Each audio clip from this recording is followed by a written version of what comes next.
Not at all. And I've asked pretty much everyone in the court of Fontaine already.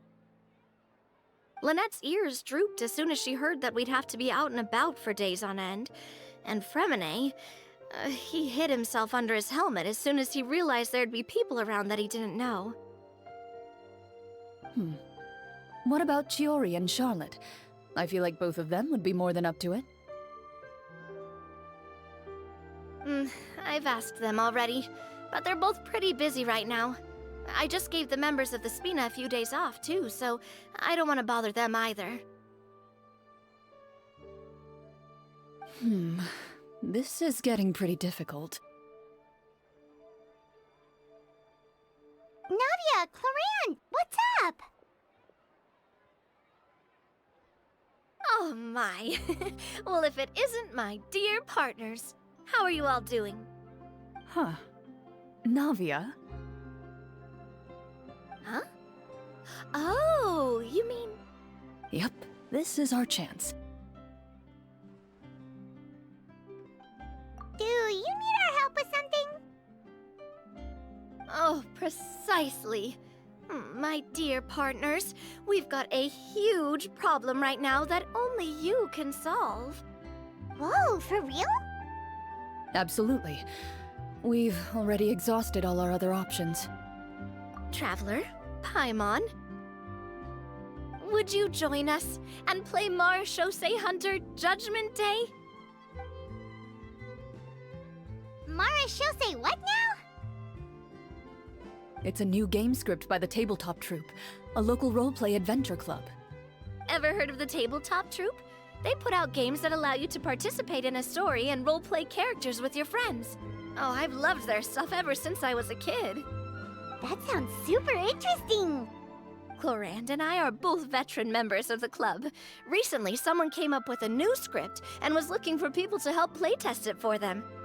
And when they asked, of course I couldn't refuse. I mean, come on, a brand new script? Nobody has ever played it before. Generally speaking, scripts at that level of development have a lot of issues, but I think this one is pretty solid. The author obviously put a lot of work into the story, and the world building is also quite credible. Whoa. I know I was the one that handed you the script, but some of us haven't read it yet. No spoilers, please. Anyway, the script calls for a team of 4. Ah, yes. We're missing one final player right now. So, you're saying you'll help us out? I knew I could count on you, partner. Paimon and the Traveler are kind of a package deal. Is that okay? That's not a problem. I'll adjust the pace based on the actual number of players, and ensure that everyone has a good time. Well, Traveler, what do you think? Wanna play? Paimon will follow your lead. Well, that solves our problem. You have our thanks. Woohoo! I'll go grab the script manager from the club right away. The script manager? Didn't you just say that you gave Clorinde the script? The club introduced a completely new kind of gameplay for this script. In this iteration, the Game Master's version of the script is incomplete. The script manager provides the next part of the script only after players have completed the current list of objectives. On top of that, in order to increase player immersion, the club has created some of the story's sets and scenes in real life. We'll only know where we should go once the script manager reveals the starting location. Wow, you're right. Whoever wrote this script really did put in a lot of work. And it's got a real healthy amount of suspense, right? I mean, even the GM doesn't know how the story will end. I look forward to experiencing it with you all. Why don't you go meet up with the others first? They should all be waiting at Chioria Boutique. I'll come over with the script manager as soon as I find them. Sounds good. Remember to always watch where you're going, and don't rush. You say that like I'm 6 years old or something. Let me think. What kind of character should I play this time? I just hope you'll pick up some useful skills this time. Oh, and stop trying to persuade every animal you come across.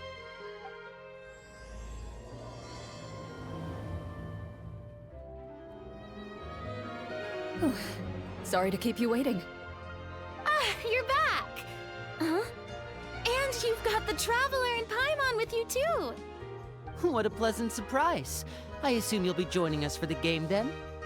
Linny, Farina! Paimon didn't know you were playing too. Are you also members of the tabletop troupe?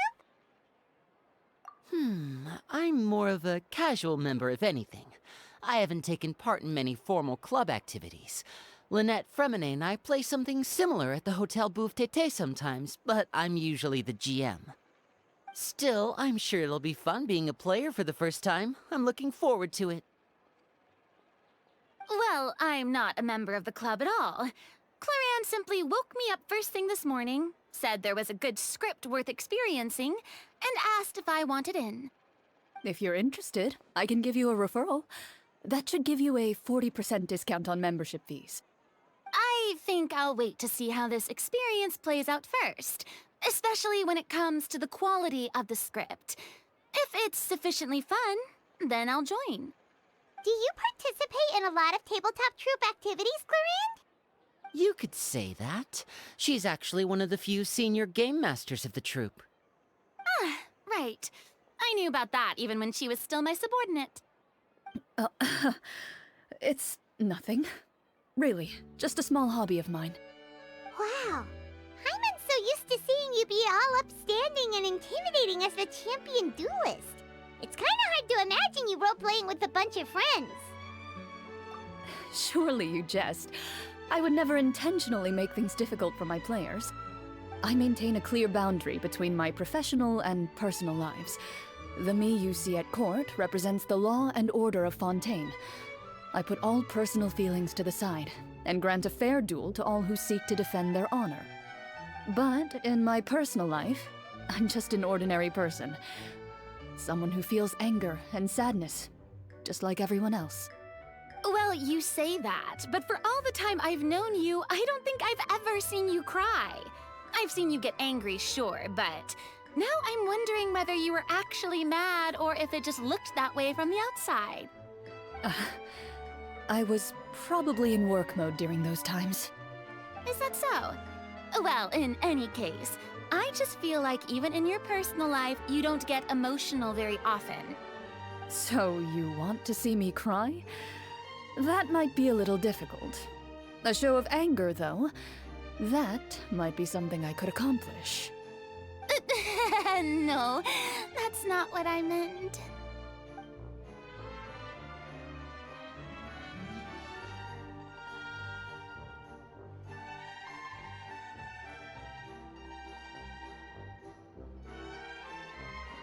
I'm back!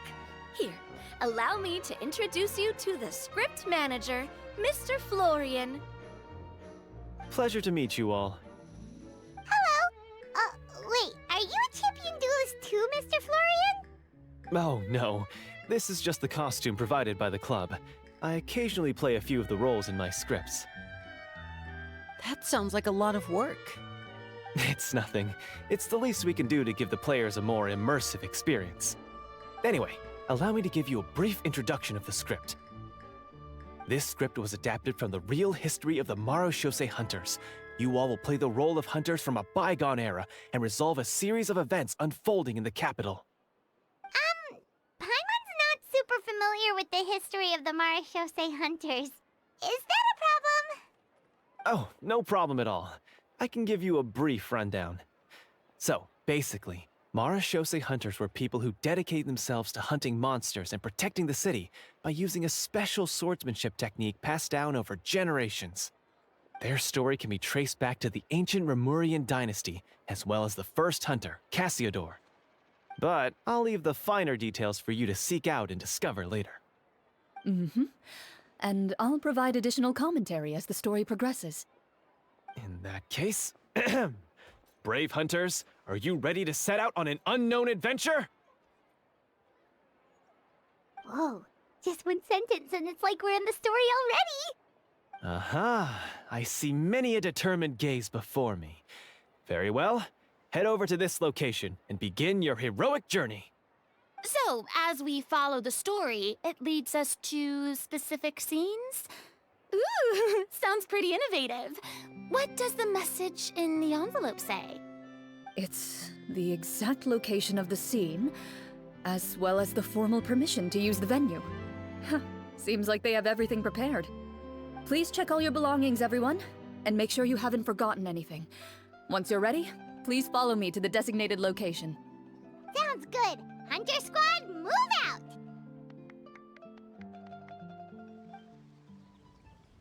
Whoa, they really have thought of everything. Even the phaetometer is here and ready to go for us. The phaetometer? What's that? It's a card that's used to determine action success or failure. We'll need to use it when we try to use certain skills. And what about all the dessert and tea? Is that for us as well? That's what the message said.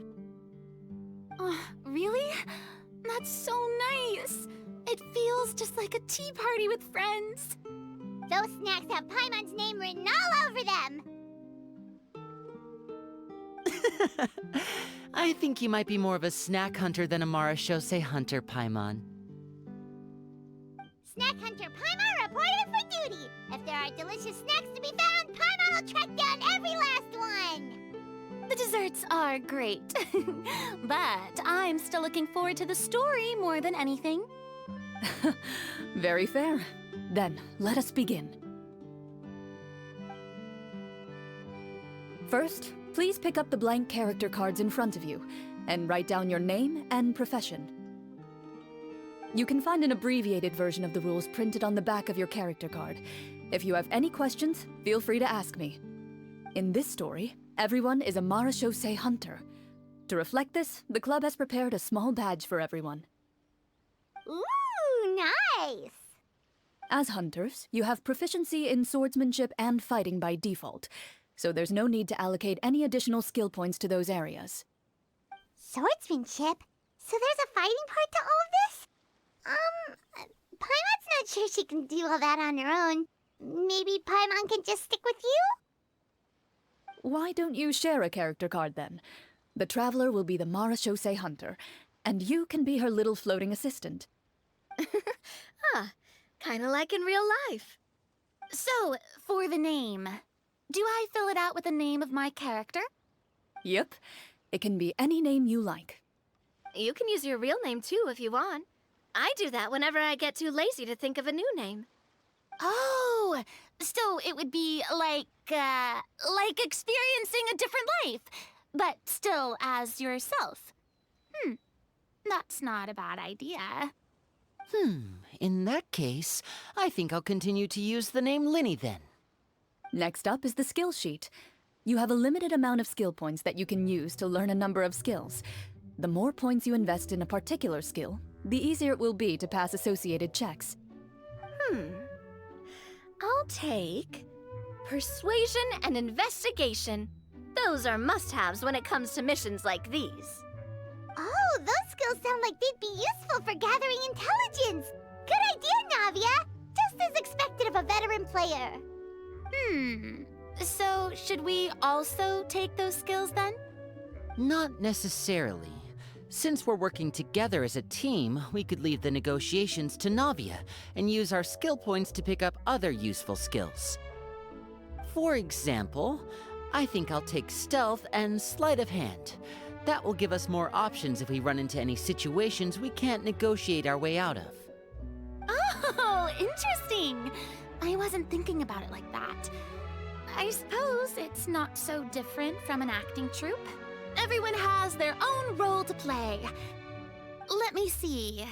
I'll take arts and performance. I'm not quite sure what use they'll be, but I'm not as knowledgeable about the other skills, and I am not too confident I'd be able to roleplay them well. Well, that leaves us. What do you want to learn, Traveler? Oh, something that'll help you get a read on other people's thoughts. Sounds useful. Ooh, so you want to help people when they're injured. That's nice of you. So what do you think? Are you sure you want to learn these two skills? Let's see. Oh, looks like you each have enough points to choose one final skill. You've all picked such classic skills. It's fine to go a little bit out of the box, you know. Why do I get the feeling she's getting ready to cause trouble? For example, this one here. Summon. Doesn't it sound super mysterious and cool? Oh, I saw that one just now as well. The description says, this skill can be used under certain circumstances to summon characters or creatures that fit the script's world-building rules. The script's world-building rules, huh? But how are we supposed to know what a Marashose hunter can summon? Oh, that's not for us to worry about, my friend. Just learn the skills that interest you, and the GM will take care of the rest. Alright, you've convinced Paimon. Let's learn summon then. Paimon can't wait to see what kind of thing shows up. Well, now that everyone's more or less finished creating their characters, we can begin. Since 2 of our players are doing this for the first time, though, let me ask. Would you like to play on easy mode or authentic mode? What's the difference between the two? Well, in role-playing games, the story sometimes changes based on the decisions of the players and the results of the fatometer. For example, if you fail a check, that means you cannot use the target skill in that scenario. A critical failure may even result in further negative consequences. If you choose to play in authentic mode, every time you elect to use a skill, you'll need to use the fatometer to see whether you succeed or fail, and face any consequences that may follow.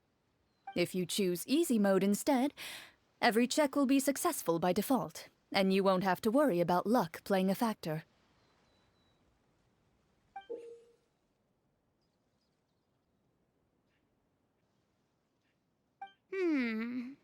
Given that I'd like to focus on the story, I suppose I should pick easy mode. I'd feel bad if I brought the team down by failing my checks. Huh? Oh, come on. Don't worry about that. RNG is the lifeblood of role-playing games. I'm going with authentic mode for sure. Never knowing what you might have to overcome. Ugh, doesn't that sound exciting? I'd rather be mentally prepared for what might happen. All right, then I'll mark down Farina for easy mode. All her checks will be successful by default. As usual, Navia and Linny will play on authentic mode. What about you, dear partner? How would you like to play? Are you sure? Trust me, you'll see the beauty of RNG. Honestly, I don't think Clorinde would make things too difficult for us no matter what the fatometer says. Isn't that right, Clorinde? No promises. That wasn't super reassuring.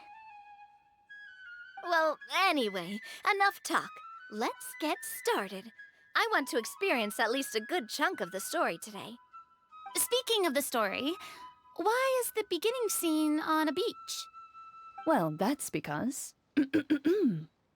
a long time ago, back when human civilization was still in its infancy, powerful demons and evil sorcerers ruled over the land. They created a host of monsters and sent them to slaughter all humans in existence. Soon, a group of human rebels banded together. With their swords raised, they swore to brave the darkness, and in doing so, subdue each and every monster that sought their destruction. They became known as the Marashose Hunters.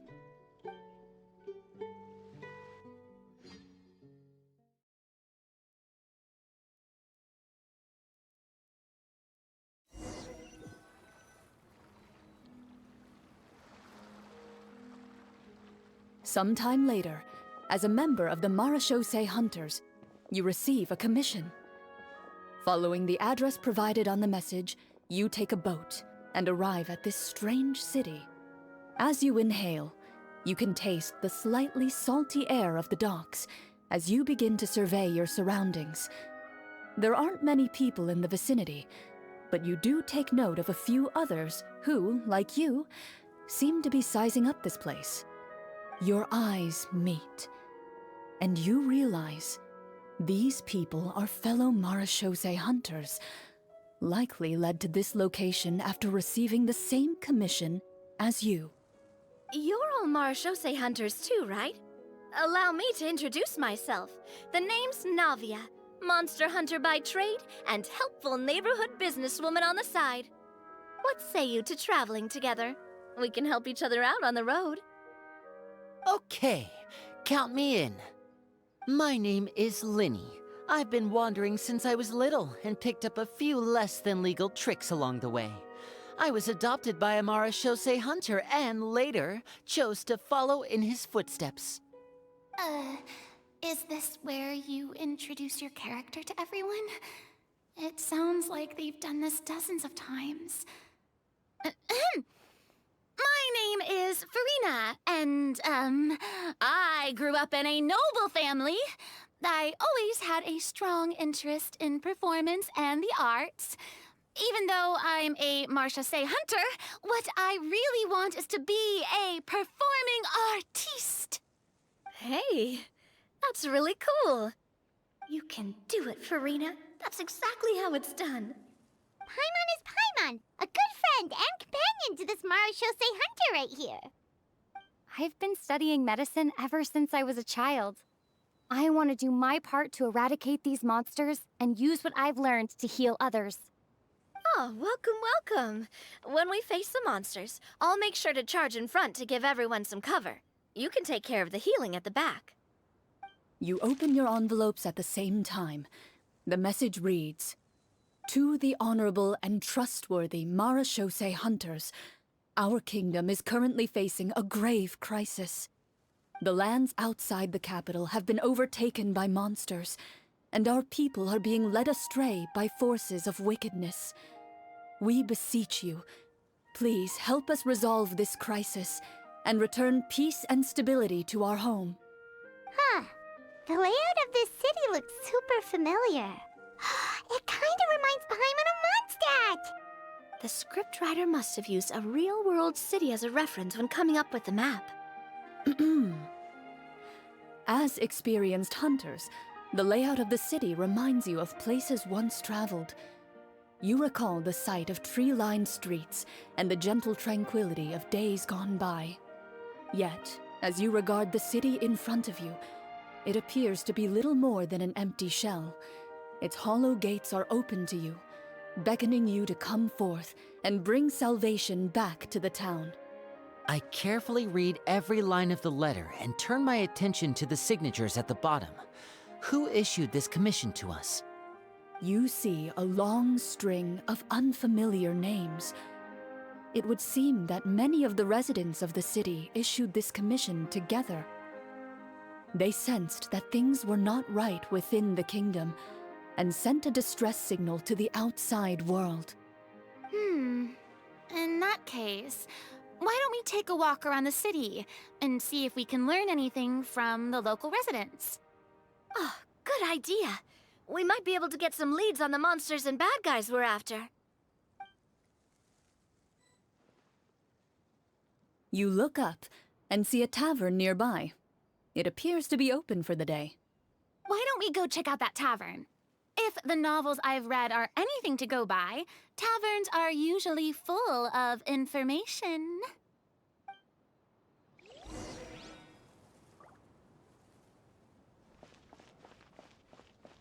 As you approach the tavern, you find a plainly dressed woman standing nearby. She appears to be rather troubled about something.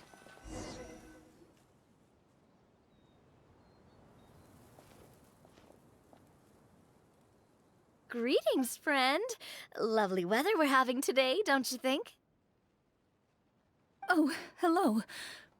I suppose you're right. The weather today is quite lovely. If only those monsters out there would stop causing trouble. It seems like every character included in the script has a certain amount of useful information to offer. If we keep asking questions, we might be able to get some good leads. Oh, come now, don't be sad. Life is all about optimism. Oh, that reminds me. What did you have for breakfast this morning? Huh? I don't think that's the kind of question we're supposed to ask. Nothing turns a frown upside down like good food. How about some macarons? I could make you some. You didn't even take cooking as one of your skill proficiencies. That's not necessary, miss. Excuse me for saying this, but you don't really look like a chef. Besides, I'm not really a fan of sweets. So you're someone who barely smiles and doesn't like sweets. You're really starting to remind me of this one friend of mine. Hey! Did she just... me? Clorinde must have broke character for a second. This isn't getting us anywhere. Traveler, maybe you can think of something.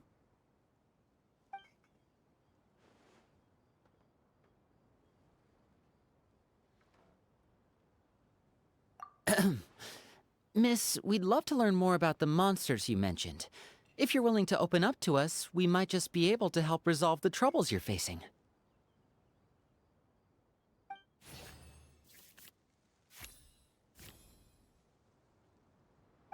You weren't even the one that learned persuasion. My troubles, you say?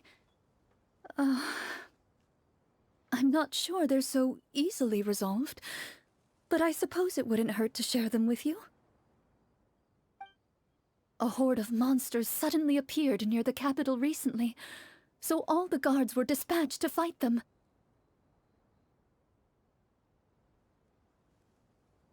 Do you remember when those monsters appeared? I'm not completely sure. All I know is that my husband was dispatched to fight them 3 days ago. Do you know where he was sent? It all happened so fast.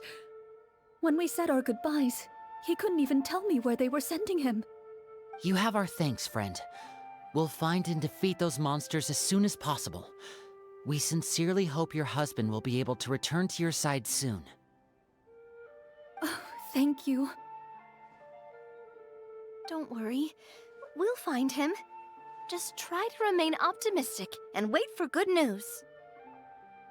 We don't always get to choose what happens to us.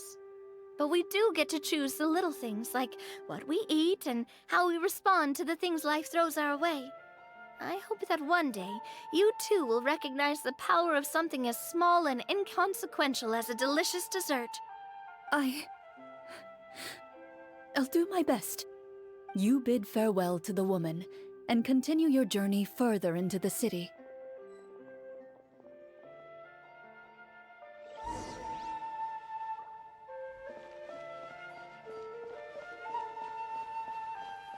As you venture further into the city, the streets appear largely empty. An elderly woman walks past. You see her shake her head as she puts away her wrinkled wallet. A nearby merchant folds his arms and gives you a disdainful look. You get the impression that he's someone who has long gotten used to the sight before him.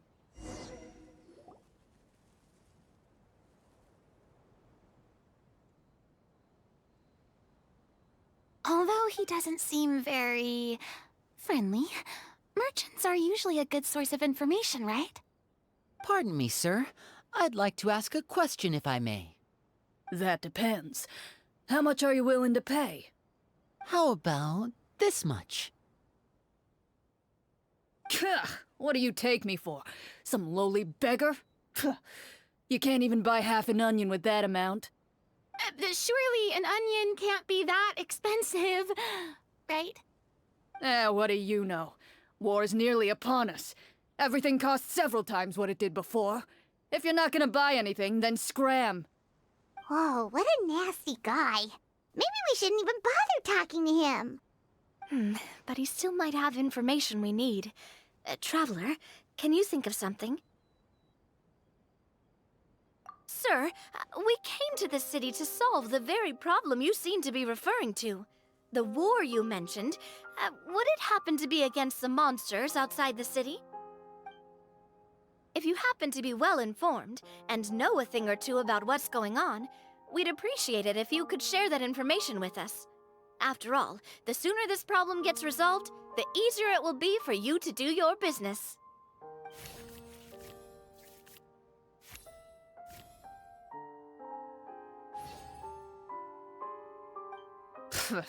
Well, things are basically as you said, young lady. Those monsters are camped outside the city, and they've been destroying all our trade routes. We have limited reserves within the city, so if this continues, we're all gonna be in big trouble. Wait, you're saying no one has put a plan in place to distribute supplies or maintain order? We could all starve and those nobles in the palace wouldn't even break a sweat. Who knows? Maybe they've been in cahoots with the monsters all along. That is concerning. All right. That's all the information you need, right? Off with you now. I've still got business to do. You know, if you smiled a little more, you'd definitely get more business. And I bet that would make your life just a little bit sweeter.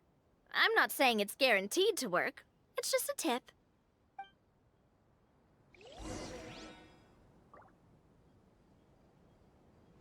Should we try to go somewhere with more people? Before you lies the city's central square. You see a man with a slightly anxious look on his face, pacing back and forth, his head hanging low. He doesn't seem to notice your approach. Still immersed in his own thoughts, he shakes his head and lets out a long sigh. This guy seems promising enough. Maybe I can get some information out of him. Hello, sir. Is there anything I can do to help you? Wait, you're... I'm... Oh, dear goodness! You're a Marashose hunter! You recognize us? Ah, are you one of the people who wrote the commission letter? Yes! Oh, I didn't expect you to actually come! Oh, what great news! The city is saved! What happened here? Alas, we once lived comfortable, carefree lives. This city used to be free of monsters. The first Marashose hunter, Casiodor, the Golden Hunter, he was the one who drove them back. However, monsters have once again surrounded the city. Perhaps the seal that kept them at bay has lost its power. Or perhaps an evil sorcerer has been meddling in our affairs.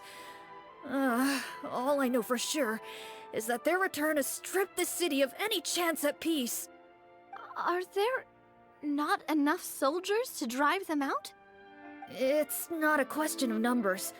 The guards simply have no idea how to deal with them. Most people my age have never even seen one of the monsters, much less been trained to fight against them. What's worse, many of us don't even know the history of the Marashose hunters anymore. When I was a child, though, my grandfather would tell me stories about how the Marashose hunters drove back the monsters. So, on the off chance that something might come of it, I decided to reach out to you. To be perfectly honest, I was starting to think all those stories were just tall tales. But now that I've seen you in person, I finally know that it was true! Well, you can rest easy, friend. The righteous and formidable Marashose hunters are on the case. The man is touched by your determination and resolve. His eyes begin to well with tears of relief. Still, if we are going to hunt the monsters, we need to know where to find them. Can you give us any leads? All I know is that the area outside the city is dangerous. I'm afraid I can't point you toward a specific location. Oh, although, if you leave the capital through the main gate and follow the road, you should run into a group of guards. They might know more about where to find the monsters. I see. We'll go look for them then. All right, be careful. Oh, and one last thing. The monsters outside the city are just part of the problem. There are evil sorcerers inside the city as well, so be on your guard. They're actively working with the monsters, and have corrupted the court ministers with malicious magic. They're the reason why, even inside the city, everything has been a giant mess. even one of our kindest ministers is turned into a boorish and unreasonable figure, interested in nothing but enacting laws that exploit the people. Who knows how much longer we'll be able to go on like this. Talk about being stuck between a rock and a hard place. I feel bad for him. Maybe we should try to cheer him up? Huh? Like, now? Is this really the right time? I appreciate your kindness, but for now, it's more important to focus on the crisis at hand. Brave hunters, I leave the future of this kingdom to you.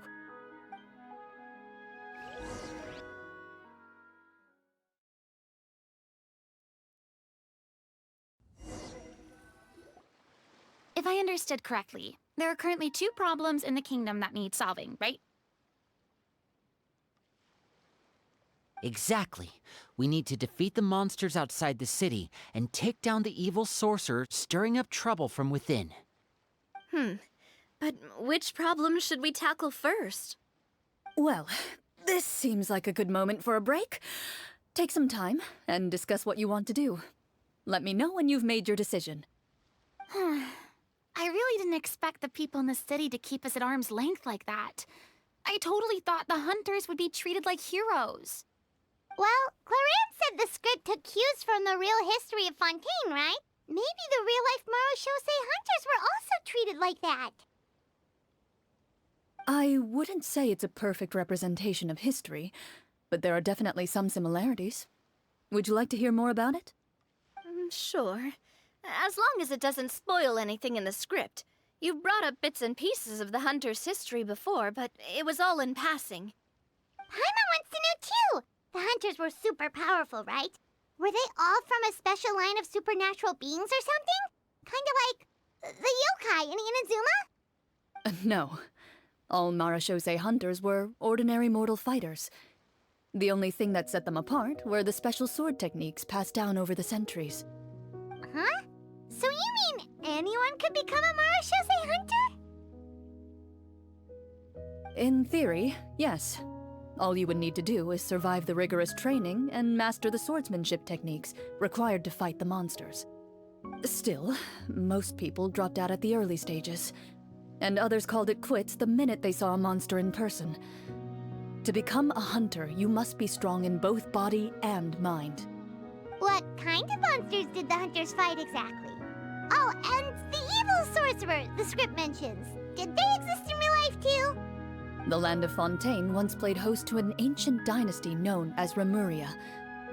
After that dynasty fell, monsters began to appear, intent on obstructing humans from establishing a new social order. One of the ancient sorcerers of Remuria used his power to assemble a formidable army of golems. He sought to use that force to establish himself as king. Now wait a second. Don't tell me that guy was the inspiration for the evil sorcerer in the script. We still haven't found any in-game information on him yet. So, why don't you talk about someone else for now? Well, I wasn't planning on going into anything you might be able to find out in the game. But if you want me to talk about something else, then... How about Casiodor, the Golden Hunter? Or Egeria, the ex-Hydro Archon? Wait, but those people are all from a super long time ago. Where did you learn all this, Clorinde? From my master. Huh. By master, you mean Miss Petronia? Someone you know? Absolutely. Miss Petronia and my father were good friends. Back in the day, she would often bring Clorinde over to play, but then... Let's not get off topic. Anyway, back to what I was saying. Responding to Egeria's call, a number of warriors followed Casiodor into battle against the monsters. This group of warriors, under Casiodor's leadership, became known as the Marachose Hunters. Yet, as Fontaine entered an era of peace, their work gradually became obsolete. The Marachose Phantom, originally an association made up of hunters, eventually came to be predominantly comprised of Melusines. Ah, I see. That explains why most of the people in the script have forgotten the hunters or think of them as nothing more than a legend. Is that really a bad thing, though? It can get tough always being the one shouldering everyone's expectations. Depends on who you ask, I suppose. If the name of the organization no longer commands respect, investigative work is bound to suffer. Speaking of investigations, which problem should we tackle first? Monsters or evil sorcerer? I vote monsters. That's the main duty of the hunters, right? We can come back to the sorcerer later. Well said, Miss Farina. Plus, if the sorcerers really are the masterminds behind this whole thing, defeating the monsters could give us some clues on their intentions as well. What about you, partner? What do you think? I mean, you're not wrong. But those characters are usually the ones pulling the strings behind the scenes. More often than not, they're very formidable opponents. Going after them now might be jumping the gun a little bit. We don't want a total party kill on the first day, right? With Clorinde as the GM, I wouldn't rule out the possibility. Then it's settled. Let's go hunt some monsters. All right. After some discussion, you decide to turn around and head out of the city.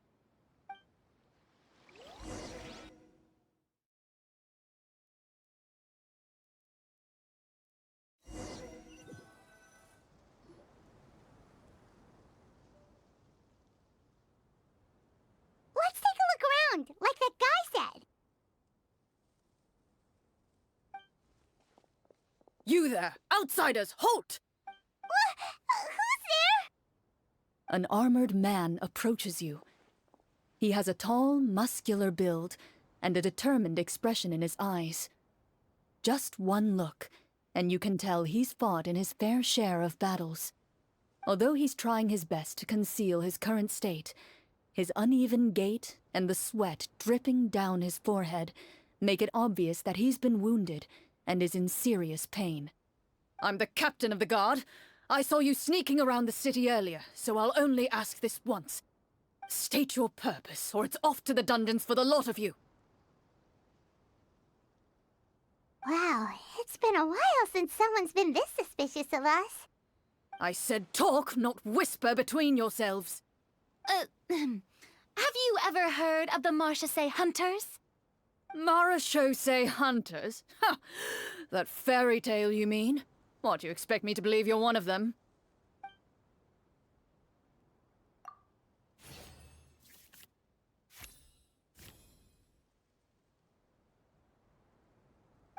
While everyone is talking, you begin to carefully observe the captain's mannerisms. Every so often, you see him glance toward a particular direction, with a pained expression on his face, as if an invisible thread is tying him to an unknown place. As you follow his gaze, you vaguely recall that the location he seems fixated on is known for its difficult terrain.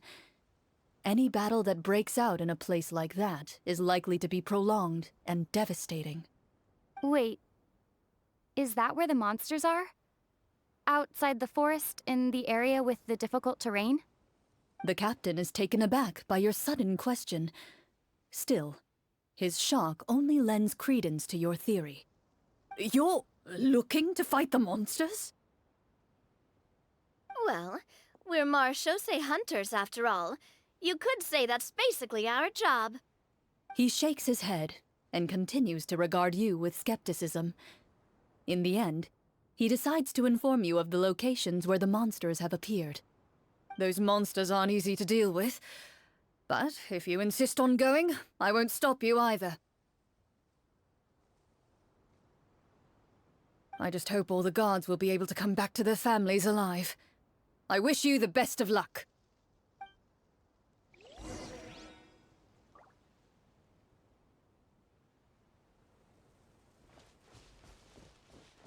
Based on what the captain said, the monster should be right up ahead. Let's go. Hopefully we're not too late. As you approach the battlefield, you see numerous people lying by the side of the road. They appear to be dressed like guards. Their faces are filled with desperation and terror. Some are screaming and cursing in vain, as if still trying to banish the monstrosities they saw from their minds.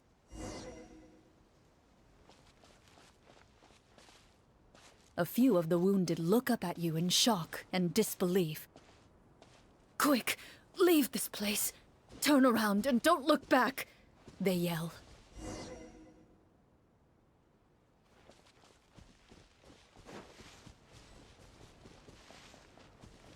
It doesn't seem like there's any information to be gained from the area up ahead. You conclude that this area is best left unexplored at this time.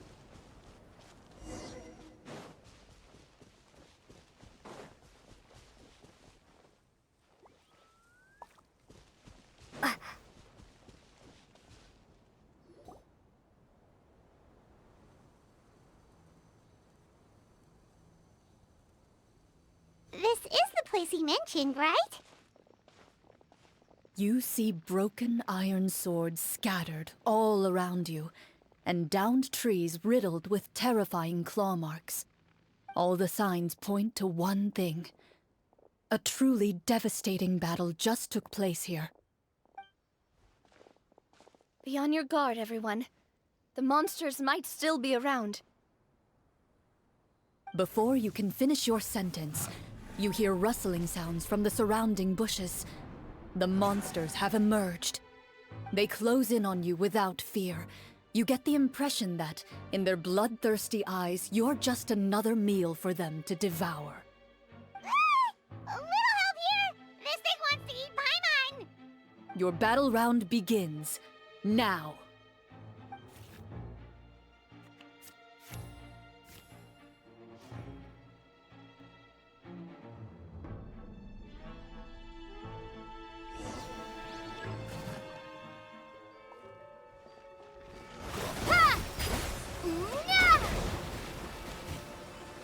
Yoo-hoo! Time to shine! Step right up. Let's get this show on the road. The next battle round begins now.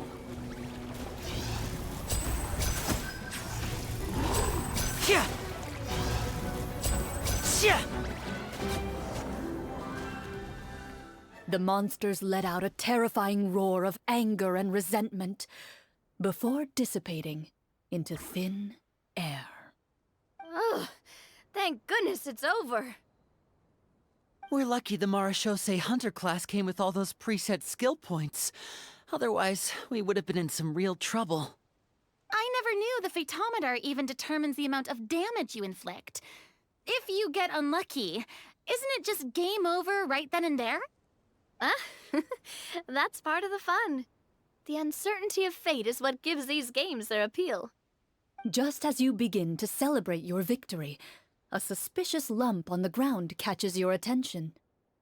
A suspicious lump. Wait, could it be the thing that appears after every battle? I walk up to it, crouch down, and begin to carefully examine it. I've still got my right glove on, so it should be fine for me to touch it, right? As you investigate the mound, you discover that the exposed portion appears to be made of wood. It was previously obscured by the large form of the monsters. With the monsters gone, the small protrusion now awaits your discovery, poking out of the ground like a shy flower bud. Whoa, it's a treasure chest!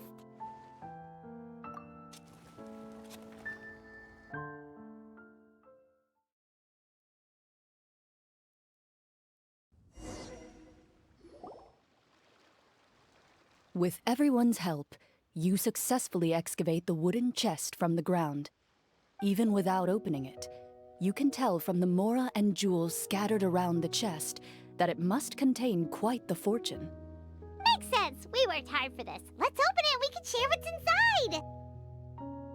inside! I can understand your excitement, Paimon, but think about it. Doesn't it seem like there are people out there who need this treasure more than us? Yeah. Think about all the people suffering in the capital, or all those guards who got hurt fighting the monsters. Wouldn't it be better if we gave the treasure to them? Wait, is that how it works? Paimon thought since we were the ones to dig it up, we could just take it for ourselves. Well, let's put it this way. Any decision you make during a role-playing game can impact the future course of the story. But would the people really believe us? It's hard enough for us to prove we're Marcia Say hunters. What if they think we procured the treasure illegally? They might get even more suspicious of us. That's definitely something we should consider. Maybe we can come up with an explanation in advance. Well, if donating it could cause that much trouble, why don't we use it to buy some gear and fill up on good food? Then we'll be ready to fight even more bad guys. Looks like you're facing a difficult choice once again. Well, it's getting late. Why don't we call it a day for now? Wow, where did the time go? I'm not sure if it's because I'm having so much fun with you all or because the story is particularly enticing, but I feel like I could almost keep going. Here, here. Ooh, how about we play through the night? I'm not sure I'll have enough energy for that. Yeah, that won't work for me either. Lynette will give me an earful if I get home too late.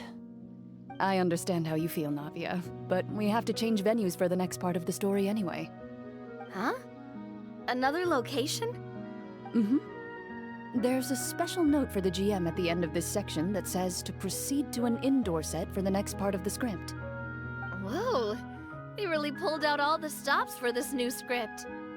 Well, even if we end the game for the day, we can still stay a little longer and hear Clorinde finish her story, right? Paimon wants to hear more about the history of the hunters. Something tells me you just want to finish the free desserts before we break for the day. That's just a coincidence, okay? Besides, to Paimon, not finishing free food feels even worse than having to buy her own. And anyway, Paimon really does want to hear more about Clorinde's master. Well... It's nothing. I appreciate the concern, but it's all in the past. It won't do any harm to share these things now.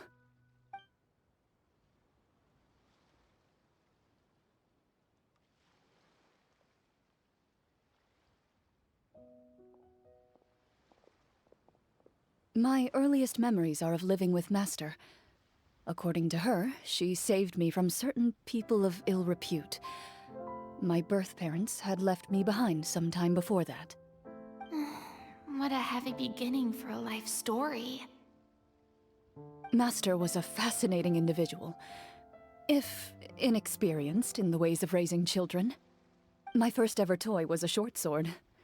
Although I suppose it wasn't so much a toy as something Master removed from her waist and handed to a noisy child in need of distraction. Oh wait, so she handed an actual sword to a child? Isn't that dangerous? Did you hurt yourself? Of course I did. I cut my palm and bled quite a lot. But Master was not concerned. She just stood there and casually lectured me about it. See, that's what you get for not holding the sword properly, she told me. She then crouched down next to me and said, "Give me your hand. I'll teach you to bandage this wound. After that, it's time to learn how to truly hold a blade." Excuse me for asking this, Clorinde, but how old were you exactly when all this happened? Probably around, 3, give or take. 3? Isn't that when most kids are still struggling to hold a fork? As I said, Master was rather inexperienced in the ways of raising children. She believed trial and error was the best way to teach a child what they're capable of. I'm not so sure this is a question of experience. I didn't see anything wrong with her ways at the time. And anyway, children don't get to choose how they're raised. Oh, she did bring me back a pet from Liyue once. It was a Geovishap hatchling.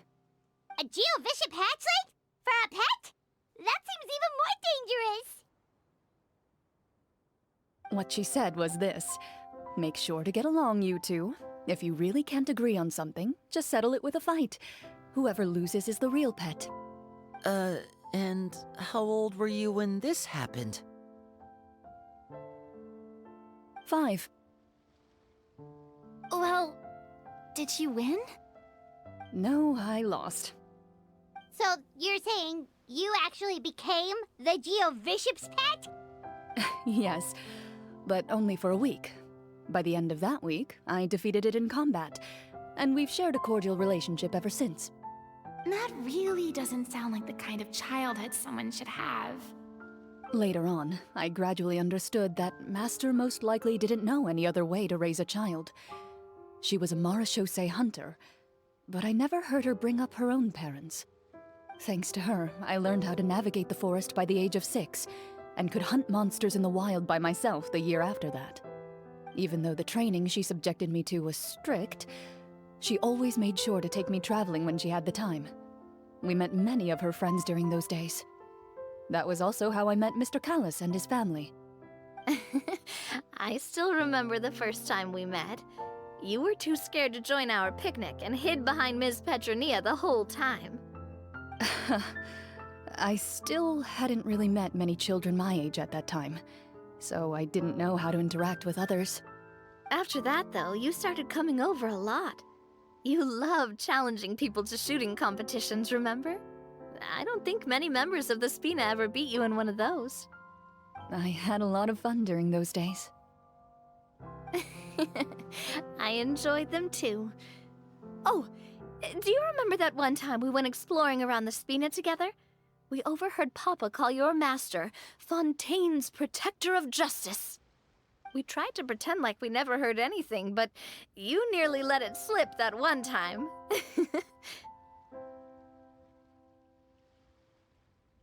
Protector of Justice? Oh, wait, you mean that vigilante hero from 20 years ago? The one who was always active at night? Yep, that would be her. She often would put on a black cloak and go out at night. I never knew where she went or what she was doing. Until, like Navia said, we overheard the truth from Mr. Callis that night. 20 years ago, huh? I still remember the guards leaving all kinds of witness reports about her on Nervalette's desk. My apologies. Oh, there's no need to apologize. You had nothing to do with it. And anyway, everything she did was for a good cause. Although, calling herself the Protector of Order was a bit much. Especially when she deliberately operated outside the law. Huh? When did the Protector of Justice become the Protector of Order? Oh, she had a bunch of code names. I heard she would just come up with a name on the spot whenever she was asked.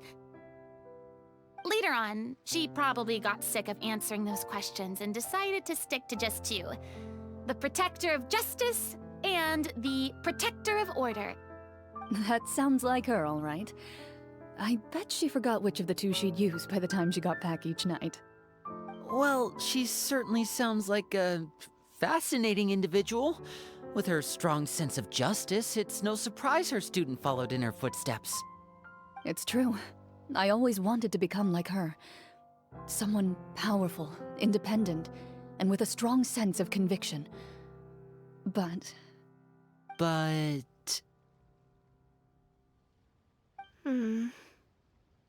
She suddenly disappeared the night I turned 10 years old. Disappeared? What happened? I have no idea. She didn't even leave a note.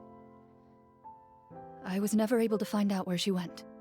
That night, I was celebrating my birthday at Navia's house, but Master never came to pick me up. When I returned home on my own, it was to an empty house. When she still didn't appear after a few days, I went to Mr. Callis's house to ask about her whereabouts, but he only shook his head. Papa probably didn't know either. I know he sent a few people to investigate the matter in secret, but they never found any credible leads. Don't worry, I understand. To be perfectly honest, given Master's personality and way of doing things, it all made a lot of sense. If I had to guess, I'd say she probably used it as an opportunity to force me to become independent. Just like how, when a litter of kittens reaches a certain age, the mother willingly leaves them behind. Were you upset, Clorinde?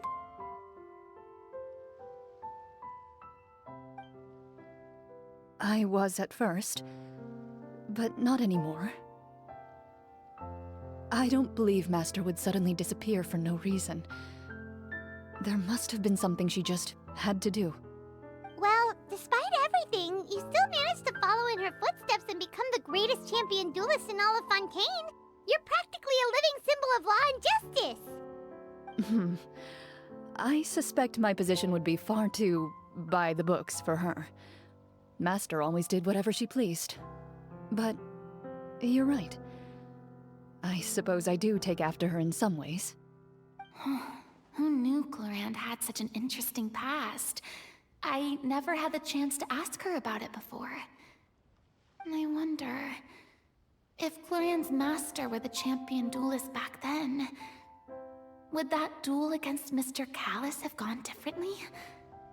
Oh no. Judging by the atmosphere, Clorinde and Navia are probably thinking something similar.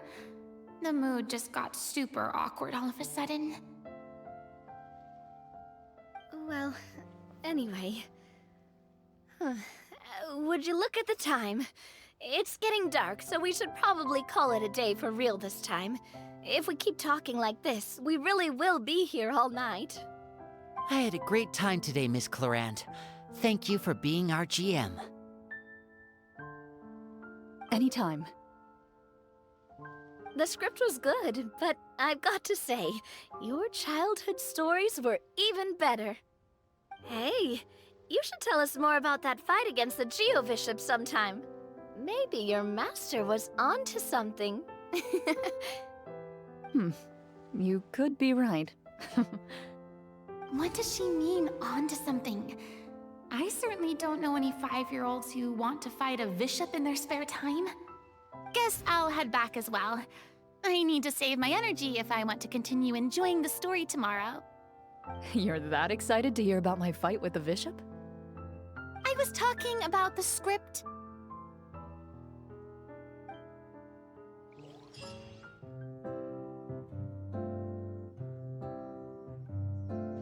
Looks like everyone's here.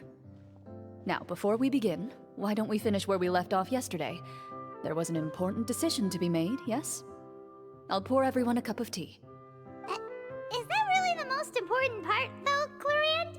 Paimon's more concerned about our current surroundings.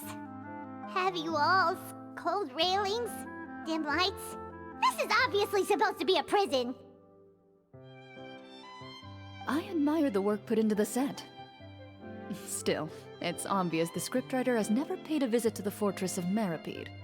So this set is going to be a part of the script? Unfortunately, that is something I can neither confirm nor deny. Anyone think Clorinde's smile is starting to look kinda scary? Well, whatever happens, we'll just have to push on. But first, we should really figure out what to do with this treasure. If we're worried about arousing suspicion because of our identity, why don't we give ourselves a different name, just like Clorinde's master did?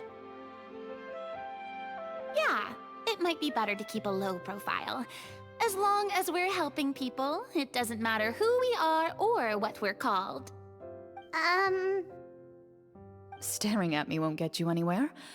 Or did you want some more tea? Oh, Paimon's good. Thanks. Why aren't you saying anything, Navia? Wait, what's that next to you? Oh, this is the short sword Clorinde mentioned last night. I found it. Huh. I'm surprised you managed to track it down after all this time. Well, I made sure to take good care of it, considering the circumstances in which you gave it to me. Of course I had to keep it safe. Anyway, where were we? Oh, right. I was just thinking about all the potential ways for us to break out of prison. We could dig a tunnel, or try to bribe the guards. Wait, we haven't been thrown into prison yet, have we? Well, it's only a matter of time. It pays to be prepared. Just like how you should always have an umbrella on hand, even when it's sunny. All right, Paimon's made up her mind. Let's just give the treasure away. Paimon may have wanted to keep it, but if it's going to land us in prison somehow, Paimon will be too upset to enjoy her snacks. So, you reached an agreement? All right then, we can continue with the story. Oh, and we'll collect all the scattered pieces of treasure on the ground as well. All right. You collect the treasure and make your way back to the capital with your bag of loot in hand.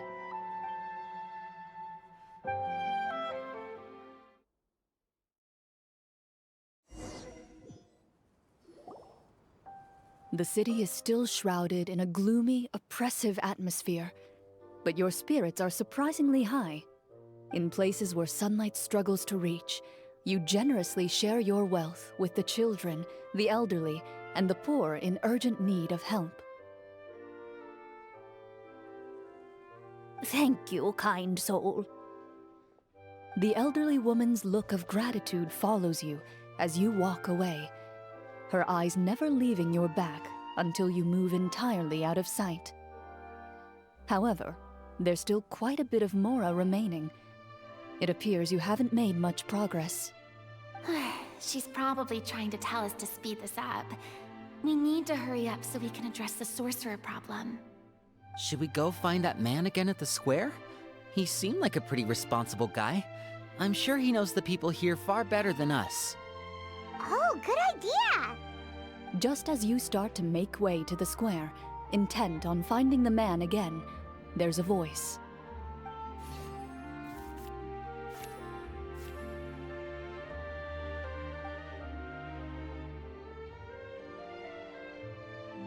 Please wait, distinguished guests. Several strange guards suddenly call out to you. They run forward to meet you and proceed to politely pay their respects. Greetings, gentlemen. Are we being invited for afternoon tea? Surely you jest, my lady. That would not be our place.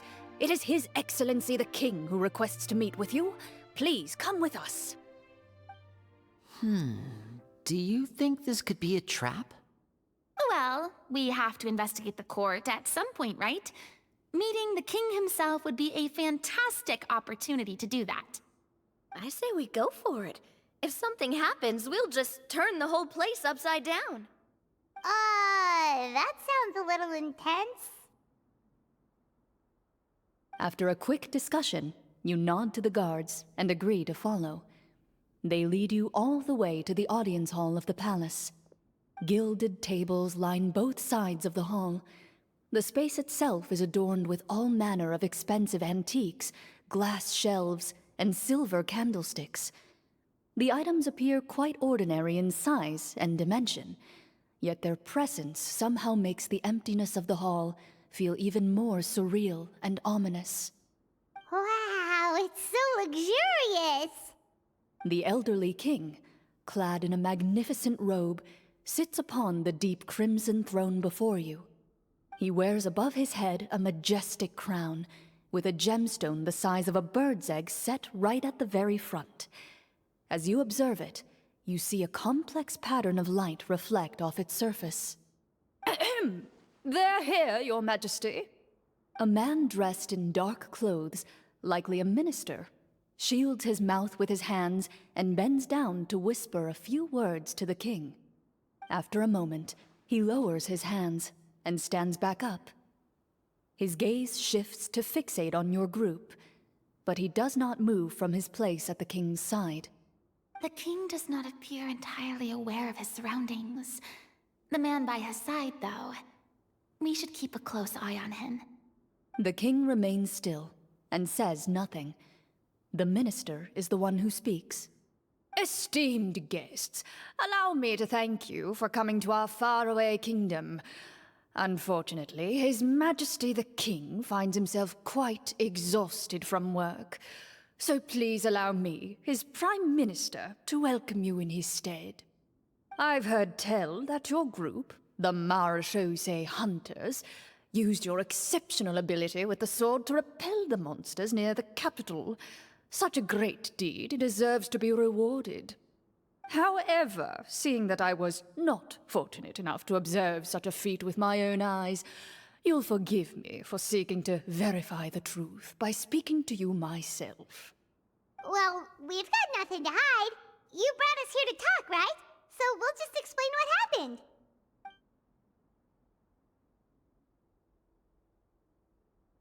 The golem's blades were so powerful, they could cut down trees in a single swipe. It took a lot of effort to defeat them, even for trained swordsmen like us. Well, that was enough details, right? Believe us now? Your account does indeed match those of the survivors. Since you were the ones who defeated the monsters, that must mean you are also in possession of the treasure they stole?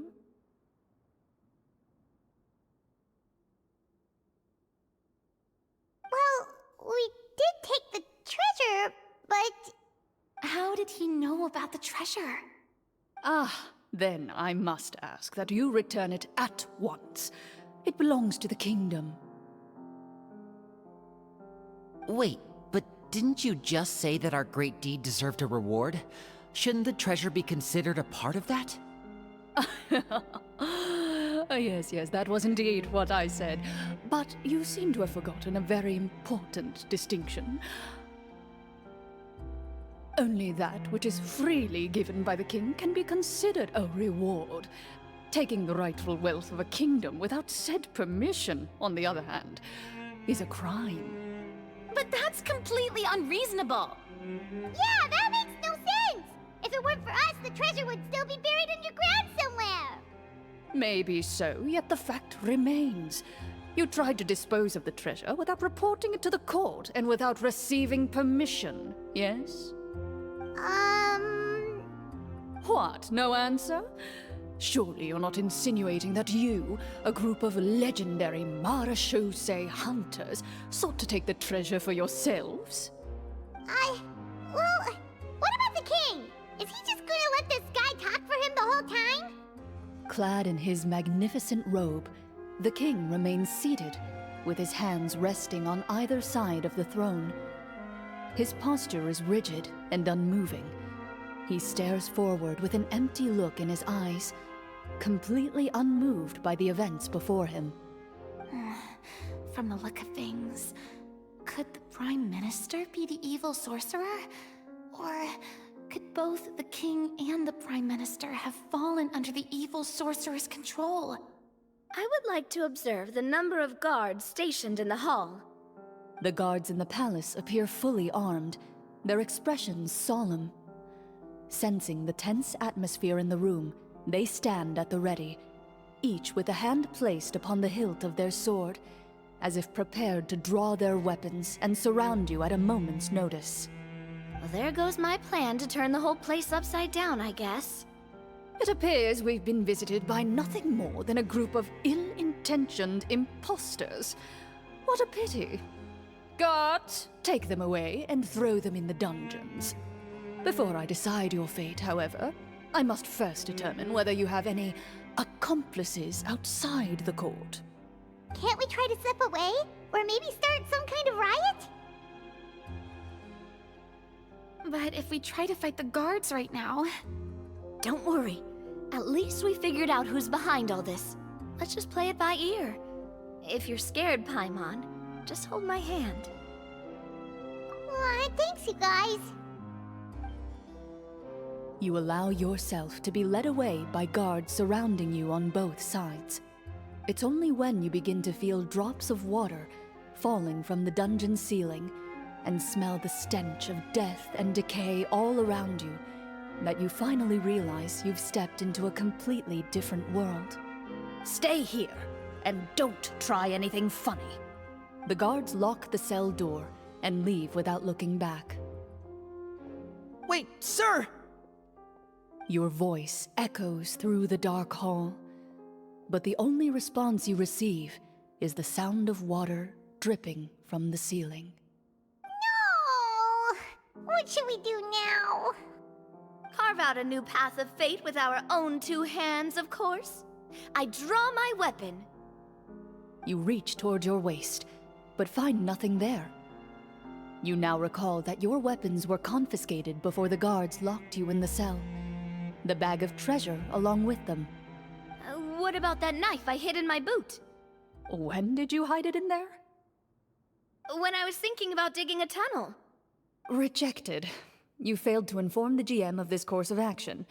Moreover, the guards would have conducted a thorough search before throwing you in prison. And the keys to the cell aren't anywhere to be seen? Correct. You don't even feel a lock hole on the cell door. Oh, well, there goes all our plans. Indeed. Huh? Why are you the one saying indeed? Because that statement holds true for me as well. This is where the script ends. What? But that's a terrible ending! Generally speaking, this should be the point where the scriptwriter gives the players some kind of hint, or gives the GM some kind of code for how to move forward. I mean, maybe they just really wanted us to be immersed in the feeling of being in prison? Like, they'll only show us the way out once we've grown truly and utterly desperate? That is a possibility. If only there were desserts and tea in real prison. Oh, wait, guess it's kind of how the Fortress of Meripede works if you're lucky. Oh, before I forget, Navia, the short sword you had with you earlier. I took a closer look, and the craftsmanship doesn't appear to resemble anything from this era. If I remember correctly, that style was last in vogue several hundred years ago. Wait, Clorinde said that sword used to belong to her master, right? Does that mean her master has been alive that long? I doubt it. The way she went about things often made her seem childish more than anything. I'd say the sword was most likely an heirloom passed down over time. Hang on. A precious heirloom passed down to you by your master. And you gave it to me just like that? You weren't worried I might lose it? Master left many things to me when she disappeared. There was the sword, an old key, and a good amount of junk she probably just didn't want to take with her. I gave you the sword back then, because I didn't want our friendship to end. Wait, when did this happen exactly? After the duel. Between Mr. Callis and myself. Before that, Clorinde would have meals with us and even stay over at the Spina some days. She was on great terms with Papa as well. After the duel, though, there was a period of time where we simply didn't know how to face each other. She entrusted this sword to me, and never came back. We were both sad, and conflicted, and totally overthinking everything as a result. Whenever I looked at this sword, I couldn't help but wonder if Miss Petronia had never introduced us to each other at that picnic. Maybe part of the sadness I was feeling could have been avoided. Back then, it felt like I hadn't just lost a father, but a close friend as well. No one can change the past. The most important thing is that you two found your way back to each other and can enjoy things like this together. Yep, you're right. I'm sorry, you two. I didn't mean to bring up any sad memories. Think nothing of it. No one here is at fault.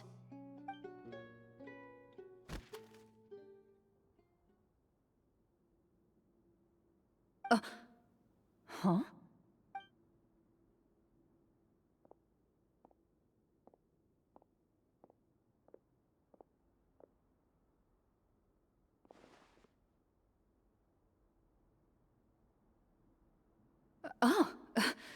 Looks like the next part of our script is here. Perfect timing. The situation was really starting to get desperate. And not just because of the prison thing. From Clorinde's face, Paimon really can't tell if it's good news or bad news. Water continues to drip from the ceiling. In this lightless dungeon, you lack a reliable way to tell how much time has passed. Eventually, you get used to the unpleasant odor of straw, mold, and rust, and find yourselves alternating between fits of drowsiness and despair. Suddenly, you hear footsteps outside the door. Heads up, everyone. Someone's coming.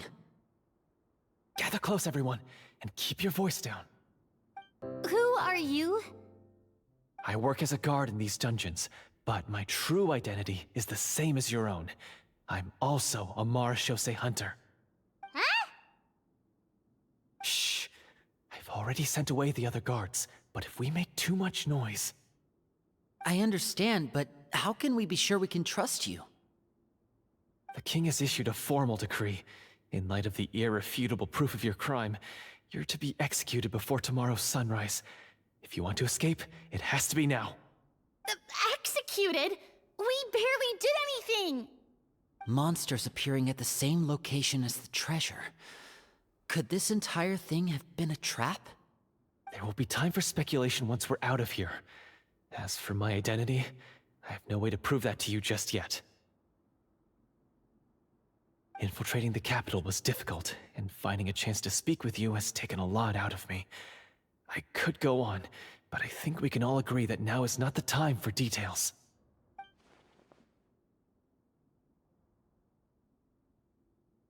Have you seen our weapons anywhere, sir? Don't worry, I brought them with me. They're just behind the door. Still, these weapons alone won't be enough to defeat the true enemy behind the scenes. His faction is too powerful. The guards are all under his control, and he's even stationed a number of golems in various rooms throughout the palace. To defeat him, you must find a secret vault. It is said that within that vault, the marechaussee hunters of the past left behind a treasure with the power to defeat the sorcerer. You're not coming with us? No, I'll remain in the dungeons to deal with the guards. I'll try my best to distract them so they don't go after you. As long as my identity is not revealed, I'll be able to aid you when the final battle comes. In that case, please stay safe. Thank you for your concern. I will do my utmost. As for the location of the vault, here, this map should lead you there.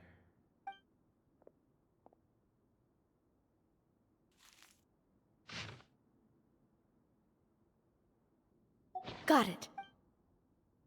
All right, once I open the door, remember to stick close and refrain from making any noise. I'll lead you out of here as quickly as possible. You now have the chance to restore the honor and legacy of the marechaussee hunters. So please, get out there and reclaim what's ours. And be sure to exercise caution. With the help of the guard, you successfully escape the dungeons. Your sense of despair and anxiety both seem to fade as you continue your quest. Wait, we didn't get to use our skills at all while we were in prison. Who knows when we're gonna get the chance to use that cool summon spell? That is a pity, but we can only continue to move forward.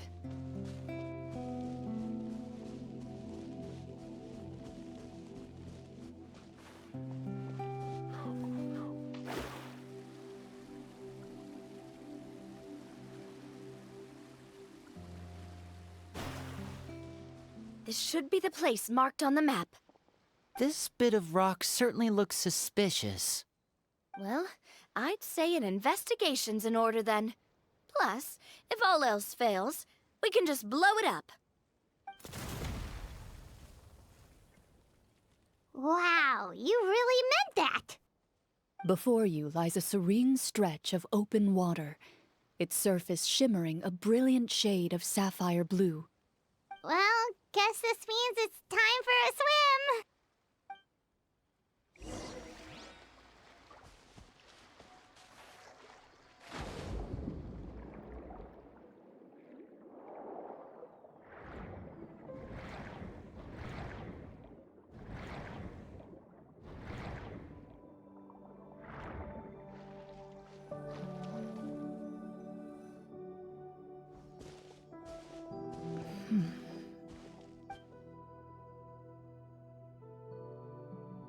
What's the matter? It's nothing.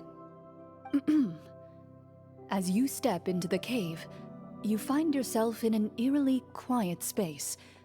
Before you lies a narrow passageway that appears to trail off endlessly into the distance.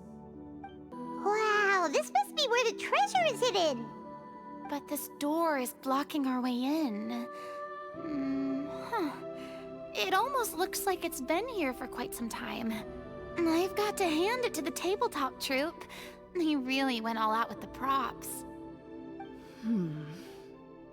Huh. What have we got down here? A kind of mechanism connected to the door? Ah, it looks like we might have to arrange it into a certain pattern. A pattern on a stone door. That's something Master mentioned before. Is something wrong, Clorinde? After a long, difficult journey, you finally arrive at the location indicated by your map. It appears to be an ancient site of some sort, where treasure likely awaits.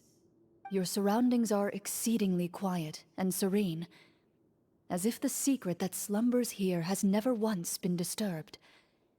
If you listen closely, you can almost convince yourself you can hear the sound of its calm, gentle breathing.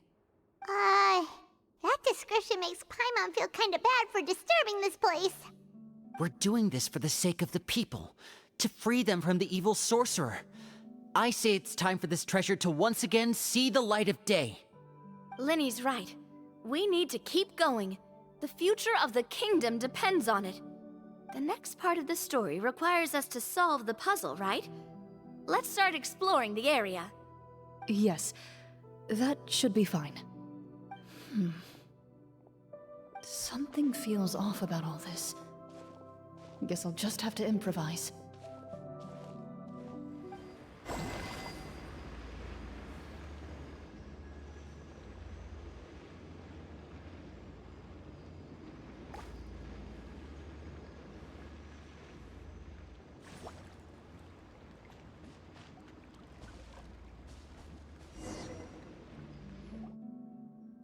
It worked!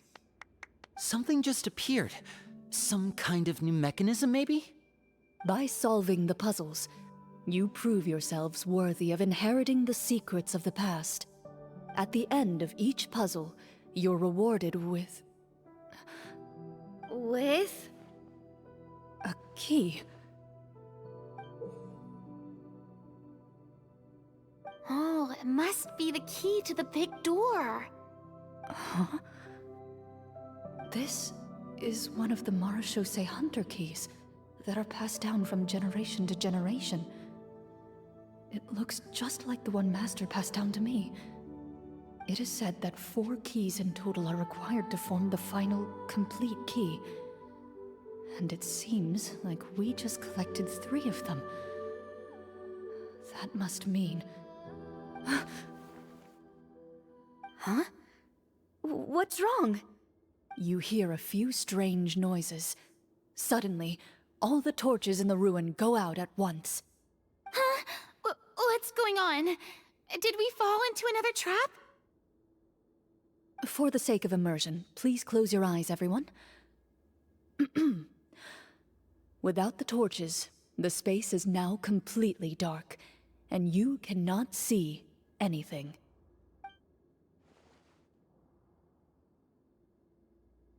But Paimon can still see a little bit over here. Oh, right, sorry. Suddenly, you hear the sound of footsteps pierce through the darkness. There's someone else here? Oh, this is so unsettling. I can't see anything. I've been discovered then. Wait, that voice, it's... You recognize the voice as belonging to the guard who led you to this place. It appears he now covets the treasure for himself, and has come to stake his claim. Oh, so this is just part of the script. Then I can probably relax. Well, if we can't see anything, that means we can't fight to the fullest of our abilities. Should we retreat for now? Judging by the way he's holding his sword, he must be a real Marechaussee hunter. But this isn't part of the script. Retreat? That's not the hunter way. If it's dark for us, then it's dark for him. We choose to fight. Your choice is noted. Please keep your eyes closed until I tell you the torches have been relit. This battle will be in the dark. You got it! Well then, let us begin.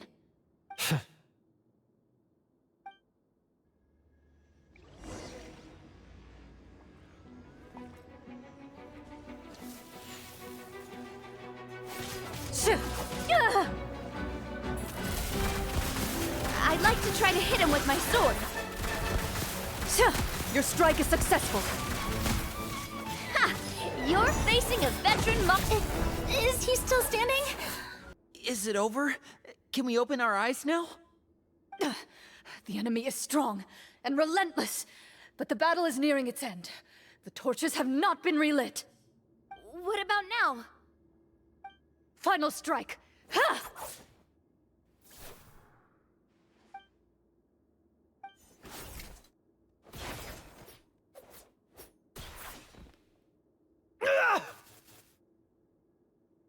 Oh, well, did we get him?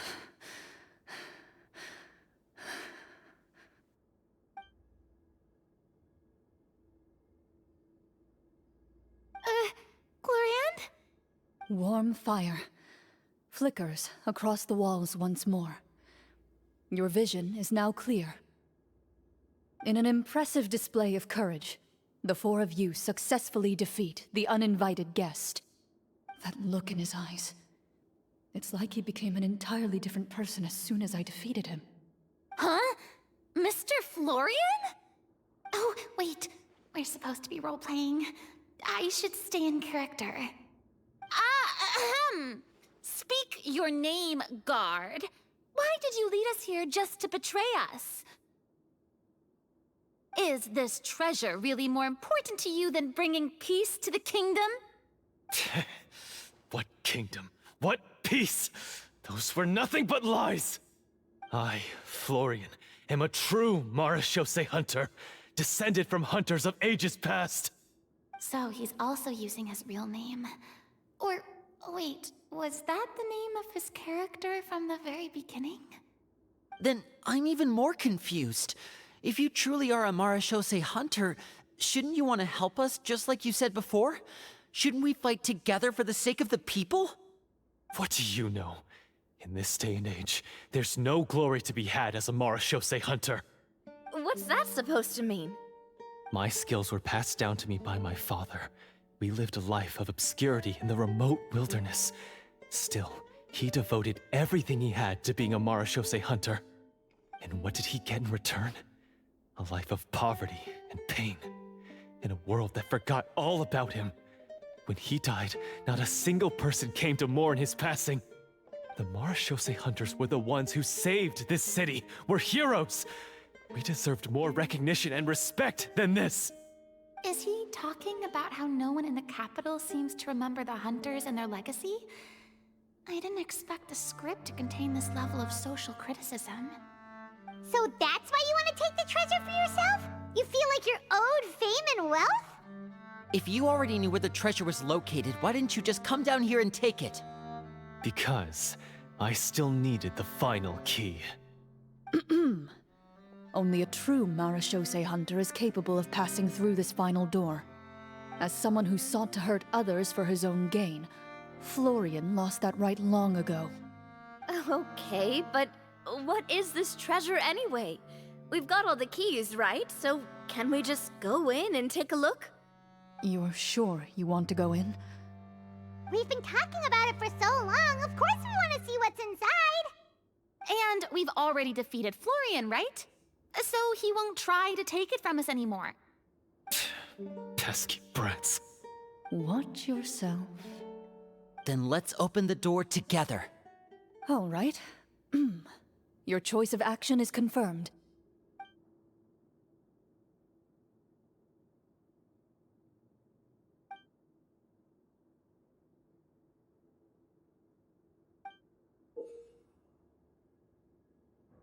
Before you, the door to the treasure, sealed and undisturbed for more than 100 years, finally swings open. You hear the shrill wail of the door hinge as it rotates for the first time after years of disuse, almost like a sleeping giant letting out an extended yawn. You get the impression that the secrets buried behind this door might be just as heavy as the sound you just heard. It's open! Come on, let's go in! Paimon wants to see what's inside! Ooh, me too!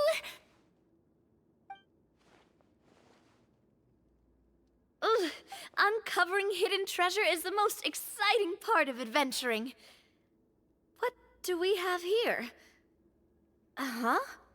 A stone tablet? And some shabby weapons? You call this a treasure vault? Looks more like an abandoned warehouse! Maybe the troupe ran out of budget at the end? They provided a super immersive experience at the beginning only to drop the ball at the most important part? They could have at least filled this place with cardboard Mora or something! Wait, I get it now. Paimon, this is the real Marashose Hunter treasure. Huh? This is it? The Marashose Hunter treasure is just a stone slab and some broken swords? I can't believe it. I refuse to believe it! Whoa, are you okay? The Marashose Hunter before you appears to suffer a serious mental breakdown. He needs to leave the room for a moment to collect himself. One of you seems to understand the significance of the treasure already. If the rest of you wish to follow suit, you may remain here in the meantime and explore your surroundings. So, how are you doing? Feeling any better? What just happened? Do you remember how you got here? Or what happened to your body just now? I remember now. I brought you here because I wanted to... The explosives in the cave! You mean these? Huh? How did you... I could tell something was off the moment I stepped into this cave, so I kept an eye out. I've already dismantled the whole thing. So the strongest champion duelist in all of Fontaine saved the day once again. Guess I shouldn't be surprised. It would seem your skills as a Marashose hunter are as sharp as ever. I deserve some answers, don't you think? Tell me why you wanted to lure me here. Everything you said earlier sounded like the truth.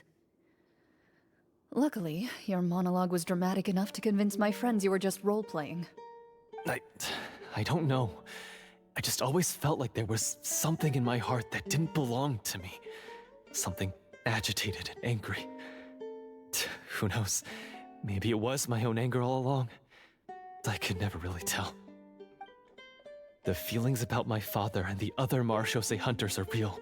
It just wasn't fair. I was angry, bitter that no one remembered them or praised their accomplishments. I don't know when it started, but at some point, my anger came to completely consume me. At that point, I remembered the legend my father used to tell me. The one about the treasure. But if the treasure was all you cared about, why plant all those explosives? Wouldn't they just destroy the treasure and bury you along with it? I can't remember. My head is a mess. It felt like there was this voice telling me to eliminate the hunters, but now it's gone. From your description, I suspect you were dealing with a devorator. Devorator? Oh, your master, your father, I mean, never talked about it? It was a kind of monster that was active several centuries ago. No, I've heard of it. I'm just not sure why you suddenly... Wait, it can't be. The seal! The seal? My family has served as Marashose hunters for many generations. But the title and swordsmanship weren't the only things passed down over our line. There was a seal as well. My father instructed me to always watch over that seal and maintain it regularly. He said it had been passed down over a truly ancient age, and protecting it was our clan's most important duty. But I neglected that duty after he died. I finally decided to come down and check on it one day, and that's where my memories become fuzzy. The Devorator would be a formidable adversary for any mortal being, even ones as capable as the Hunters. If you lacked the power to completely destroy it, you could easily fall prey to its influence and corruption. In light of this, some Marechaussee Hunters chose to seal the Devorator away, in the hopes that a permanent solution would come with the passage of time. I heard it has the power to amplify the obsessions and desires in people's hearts, to the point where they overtake you entirely. It would seem I'm not just lacking in skill with a blade, but in mental fortitude as well. And yet, you were able to retrieve 3 of the 4 keys. If I remember correctly, each was entrusted to a respected and capable hunter. How did you manage it? One of them belonged to my father. The second I stole from a different hunter. And the third was one that I snatched while the person was on the way home from the tavern. I nearly died in that alley. I know just how strong you are. It's as clear as day to everyone in Fontaine. I observed you from dusk to dawn, but could never find any opportunity to sneak up on you.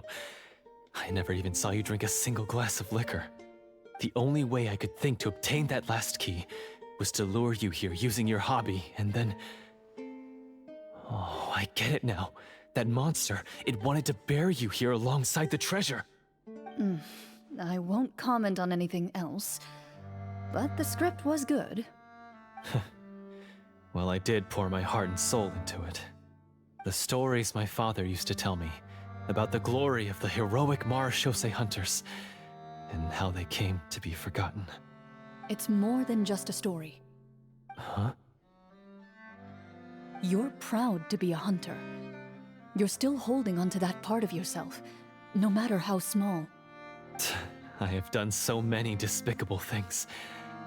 I have nothing to be proud of. Then explain the purpose of the evil sorcerer in your story. Huh? Isn't he the true antagonist?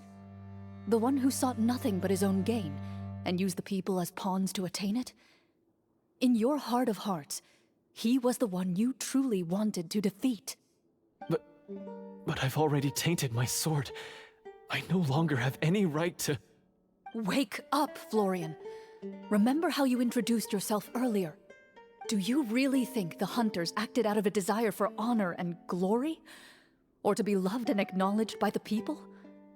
What did your father teach you about our order?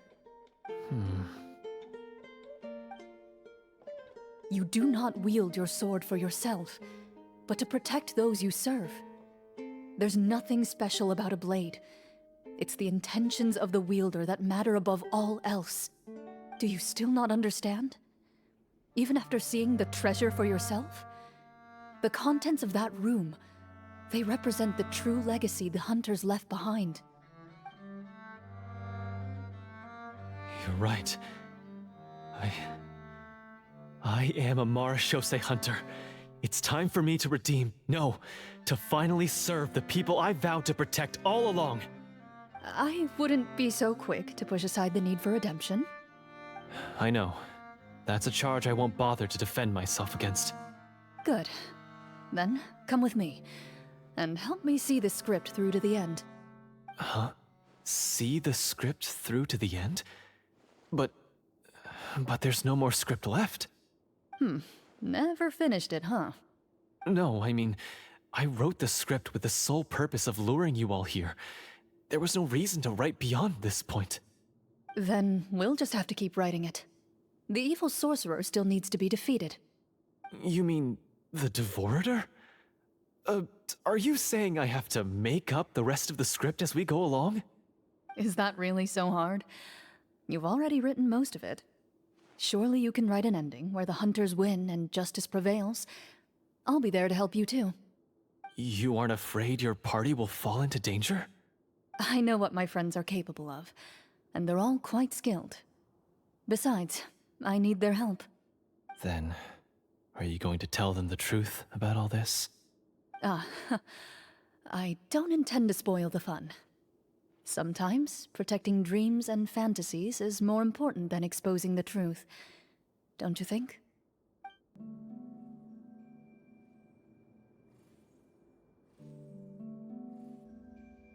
They're back! That took a while.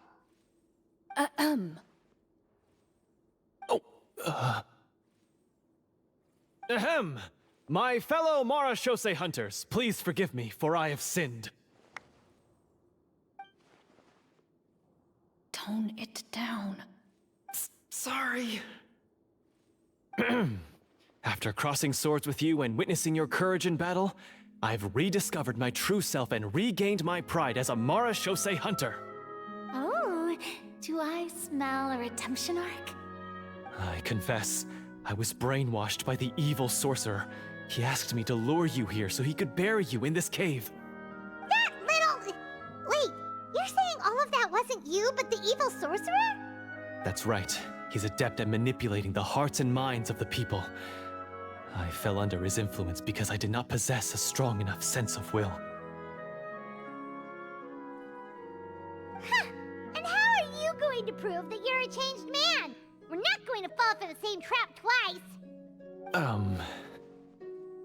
To be perfectly honest, I only came to my senses after seeing the treasure. It reminded me of my father's past teachings. The treasure was actually... The names of all the Marashose hunters from ages past and their weapons? Wait, you already know? Of course. Don't underestimate a veteran role-player's exploration skills. Oh, wait, I mean Marashose hunter Navia's exploration skills.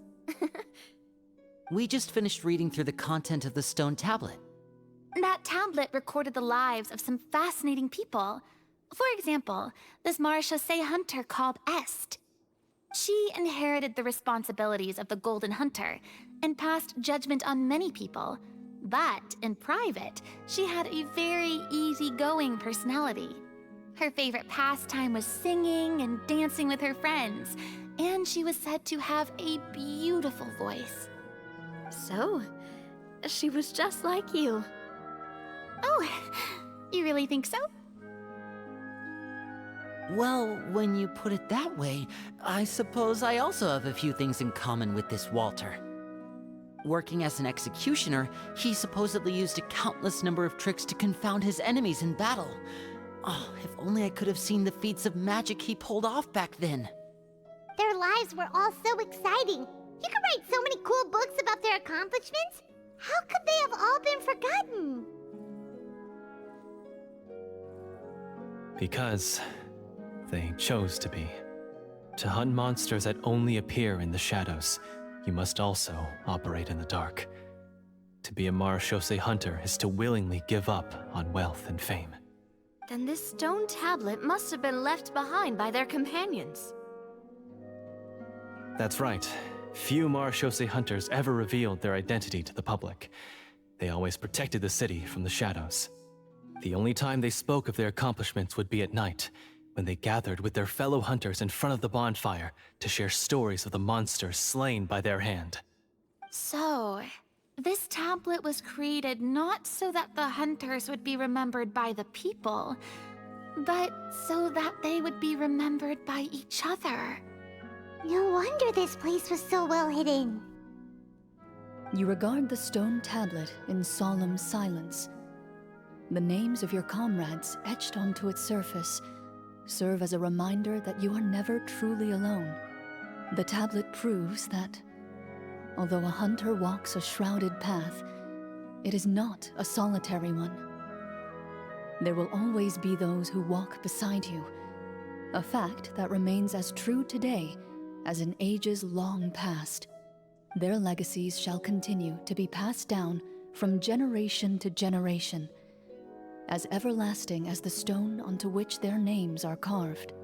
Father, you once told me that I should seek out the treasure if I ever became lost. So this is what you wanted me to find.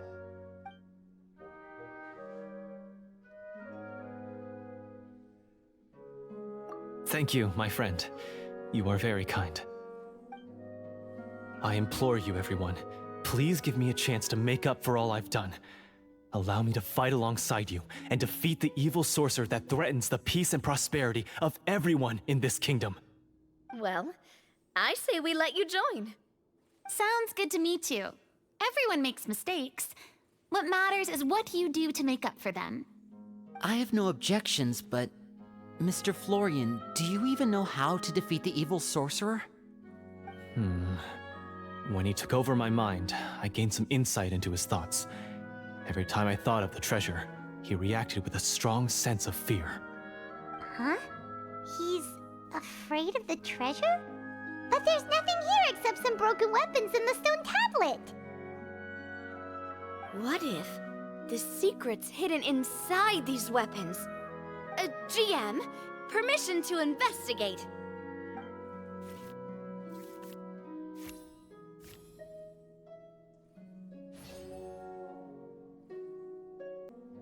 At first glance, the weapons appear absolutely ordinary.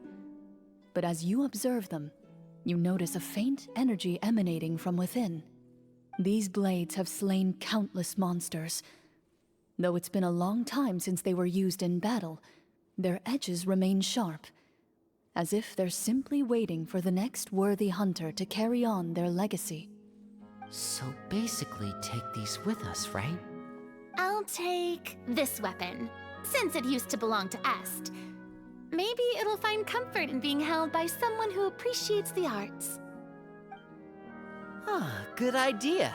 I'll take Mr. Walter's bow then, from one archer magician to another.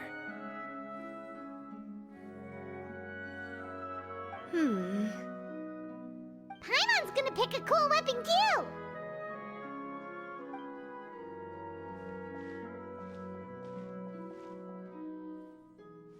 As you grip your weapons, you can almost feel the will of past hunters coursing through your being. It's a feeling of courage, determination, a silent vow passed down from generation to generation that says, eradicate the monsters, no matter the cost.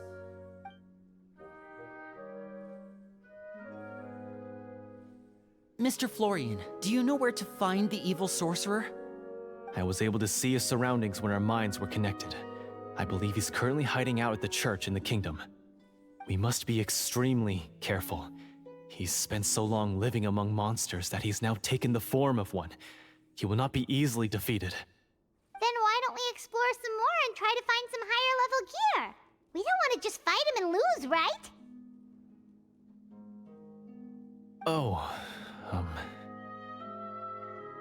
No, we have to strike now. He was greatly weakened when I managed to break out of his control. If we let him rest, he might have time to escape. I agree with Mr. Florian. We've got to act while we have the advantage. Don't forget, the people of the capital are counting on us. Yeah, now that we've got a plan, there's no point in waiting. The longer this drags on, the worse it will be for everybody. Yes, that's what's called... Yes, that's exactly right. Alright, you've persuaded Paimon. Mr. Florian, please, lead the way. Of course. Follow me.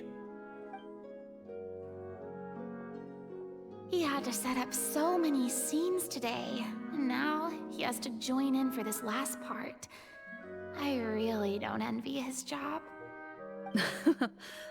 Finally, you decide to slay the evil sorcerer and bring peace back to the kingdom once and for all.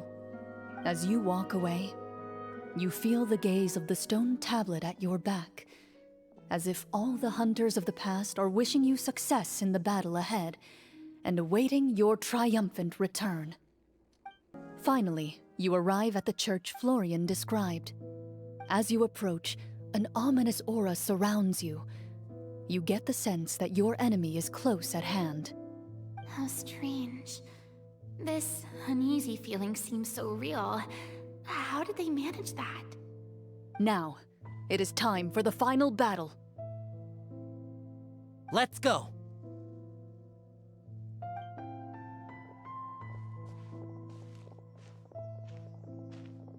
Florian, wait.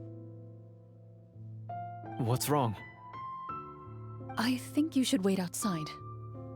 You've already been corrupted by the Devorator once. It could easily re-enter your mind and take control of your body. I don't think it's a good idea for you to be this close. If it corrupts you again, it's possible you might take on a new form entirely. That's exactly why I have to go. Why I should be at the very front. You mean... Yes. I intend to lure it into my body. That's too risky. If things get out of hand, I might have to kill you. Do you understand how dangerous this is? I understand, but if I do this, you'll have a clear and visible target. The Devorator will have a hard time passing up a chance to enter a body it knows how to control. You won't have to worry about any of your friends being taken over. You're not like me, Miss Clorinde. You're a just and powerful marechaussee hunter. The monster broke free due to my error. It's only right that I shoulder the responsibility for its destruction. This is... something that I have to do. Consider it a duel to restore my honor. My only request is that you give it your all.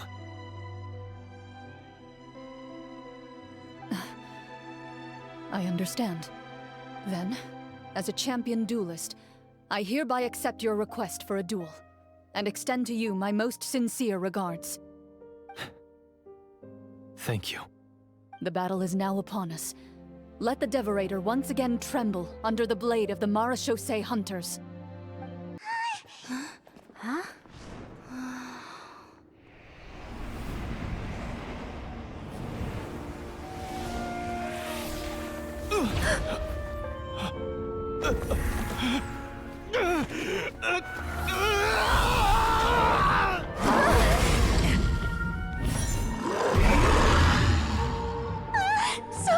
So lifelike!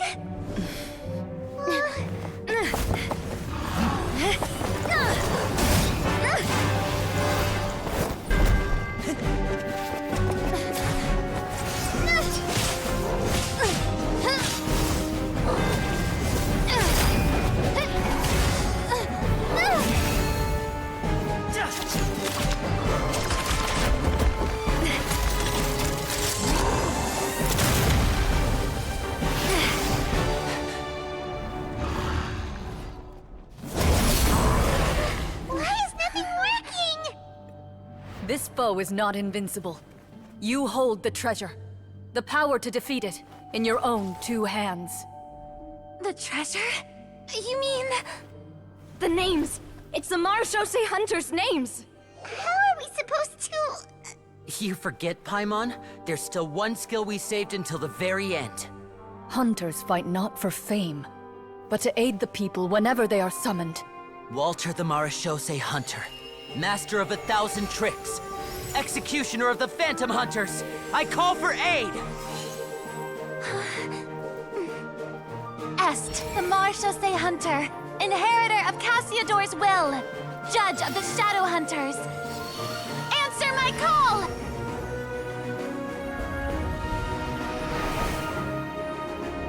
Petronia, protector of justice and order. The hunter I respect the most. Thank you for saving my friend, the best one I'll ever know.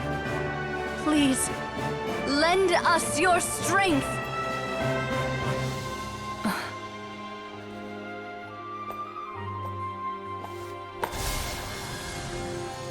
We have come to answer your summons.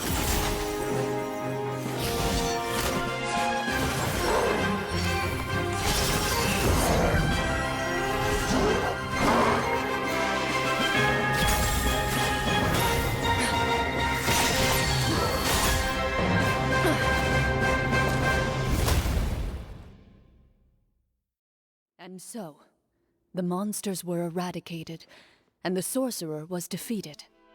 Peace soon returned to the capital. Those in the court, manipulated by the sorcerer, also recognized the errors of their ways. Some remembered the names of the heroes who saved their kingdom, but others simply continued their lives none the wiser. Such is the story of the Marechaussee Hunters. They pursue the phantoms in the darkness, and exterminate all who pose a threat. They will always protect the city and those within it, even should all memory of their accomplishments be forgotten by the very people they serve. I am assuming we've finally reached the end of the script. Yes, you've reached one of the better endings. It's a pretty solid story overall. I thought it was just an ordinary adventure at first, but the further we got into it, the more impressed I became with the production and the plot. That final battle especially. All the effects were super realistic. Oh, right. Yeah, totally. That's a really good point. I never expected the weapons we picked up from that vault would have that kind of effect. Yeah, mine nearly scared the daylights out of me when it started glowing. I took a good look at it after we got out, but I don't think it ever lit up again. Oh, we should probably give these props back, right? I'll just leave mine here. Did you have a good time? Of course. Let me know if another script like this comes around. Sure, no problem. Then I'll head back for now. I think I need some time to fully digest everything that just happened. Once Mr. Florian is awake, please pass on my regards to him. He must be extremely exhausted to have passed out cold like that. You're right. He's had a lot to deal with. Well, see you all some other time. Toodaloo!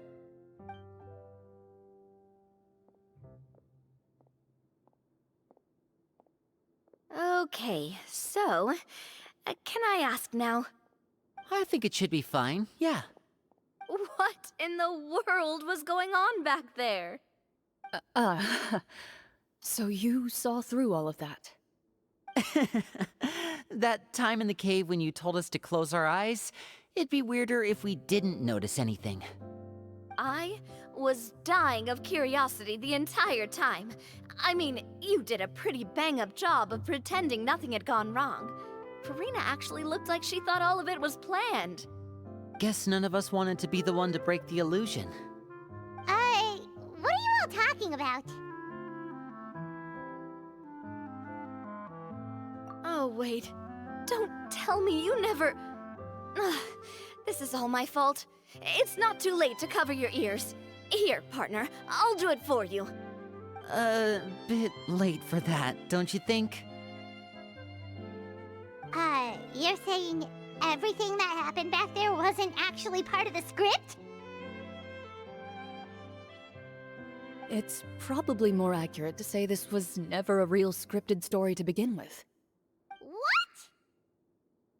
So loud. My head. Hey, you! Get up right now and explain yourself! No shaking, please! Oh, my head.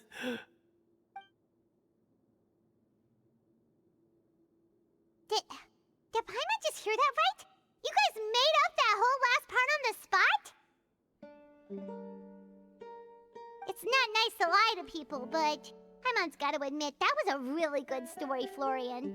Oh, and nice improvisation, Clorinde! Yeah, it was like watching a magician improvise a spectacular magic trick after forgetting an important prop. If Paimon knew something was wrong with that vault, she would have floated straight in the opposite direction. Everything was under control. As if you've ever described a situation as being out of control. I'm pretty sure any situation you consider to be easy to handle would scare a reasonable person half to death. Guess I'm just used to it. You must run into a lot of unexpected situations then. That explains why you're so good at coming up with things on the spot. As for you, Florian... I know there's no excuse for what I did. I'll turn myself into the guards at once, confess my crimes, and accept any punishment that comes my way. I would say you've already suffered more than enough. What? You may have been blinded by fame and fortune in the beginning, But your actions during the final battle had proven you to be a true marechaussee hunter. You'll be far more used to the city above ground than below. Your job as a hunter is more important. But... Of course, you'll still need to take the keys and pay a personal visit to the 2 hunters you wronged. Prepare to accept any terms they give you as well. Yes, of course. As far as I'm concerned, though, your showing in the duel was enough to prove your honor. Then I'll do exactly as you said. I'll go return those 2 keys right now. Thank you so much, everyone. I'll do my best to prove myself worthy of the second chance you've given me. I swear this on my name and honor as a marechaussee hunter. Until we meet again, everyone.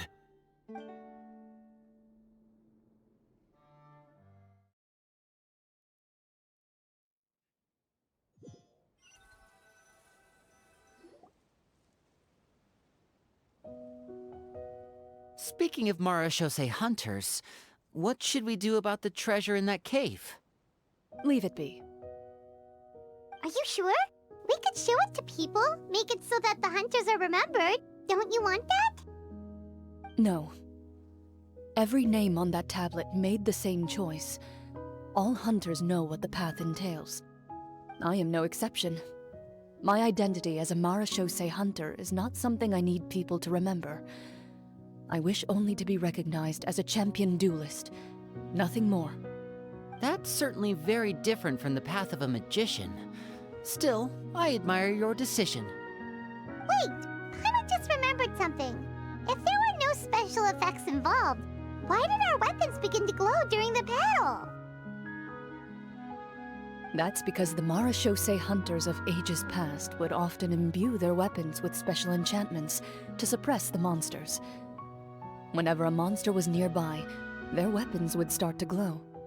Oh, so that's why they had an effect on that guy near the end. I really thought the summons were doing all the work. Well, I'm sure the summons were a part of it too. Oh? How so?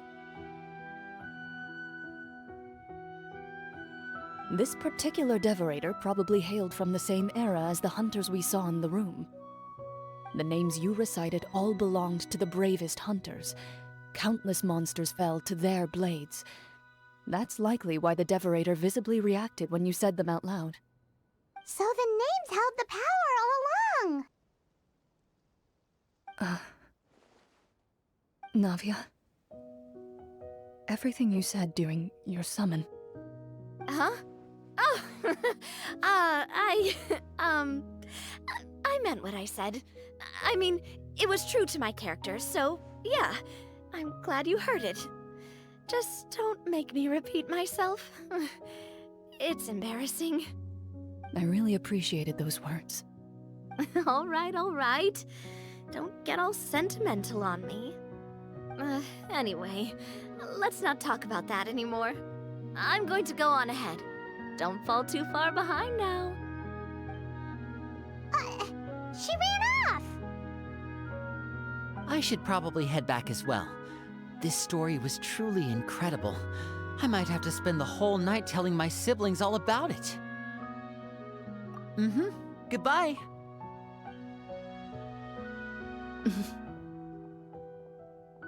Traveler, should your name and deeds be forgotten, what do you think the significance of your journey will be?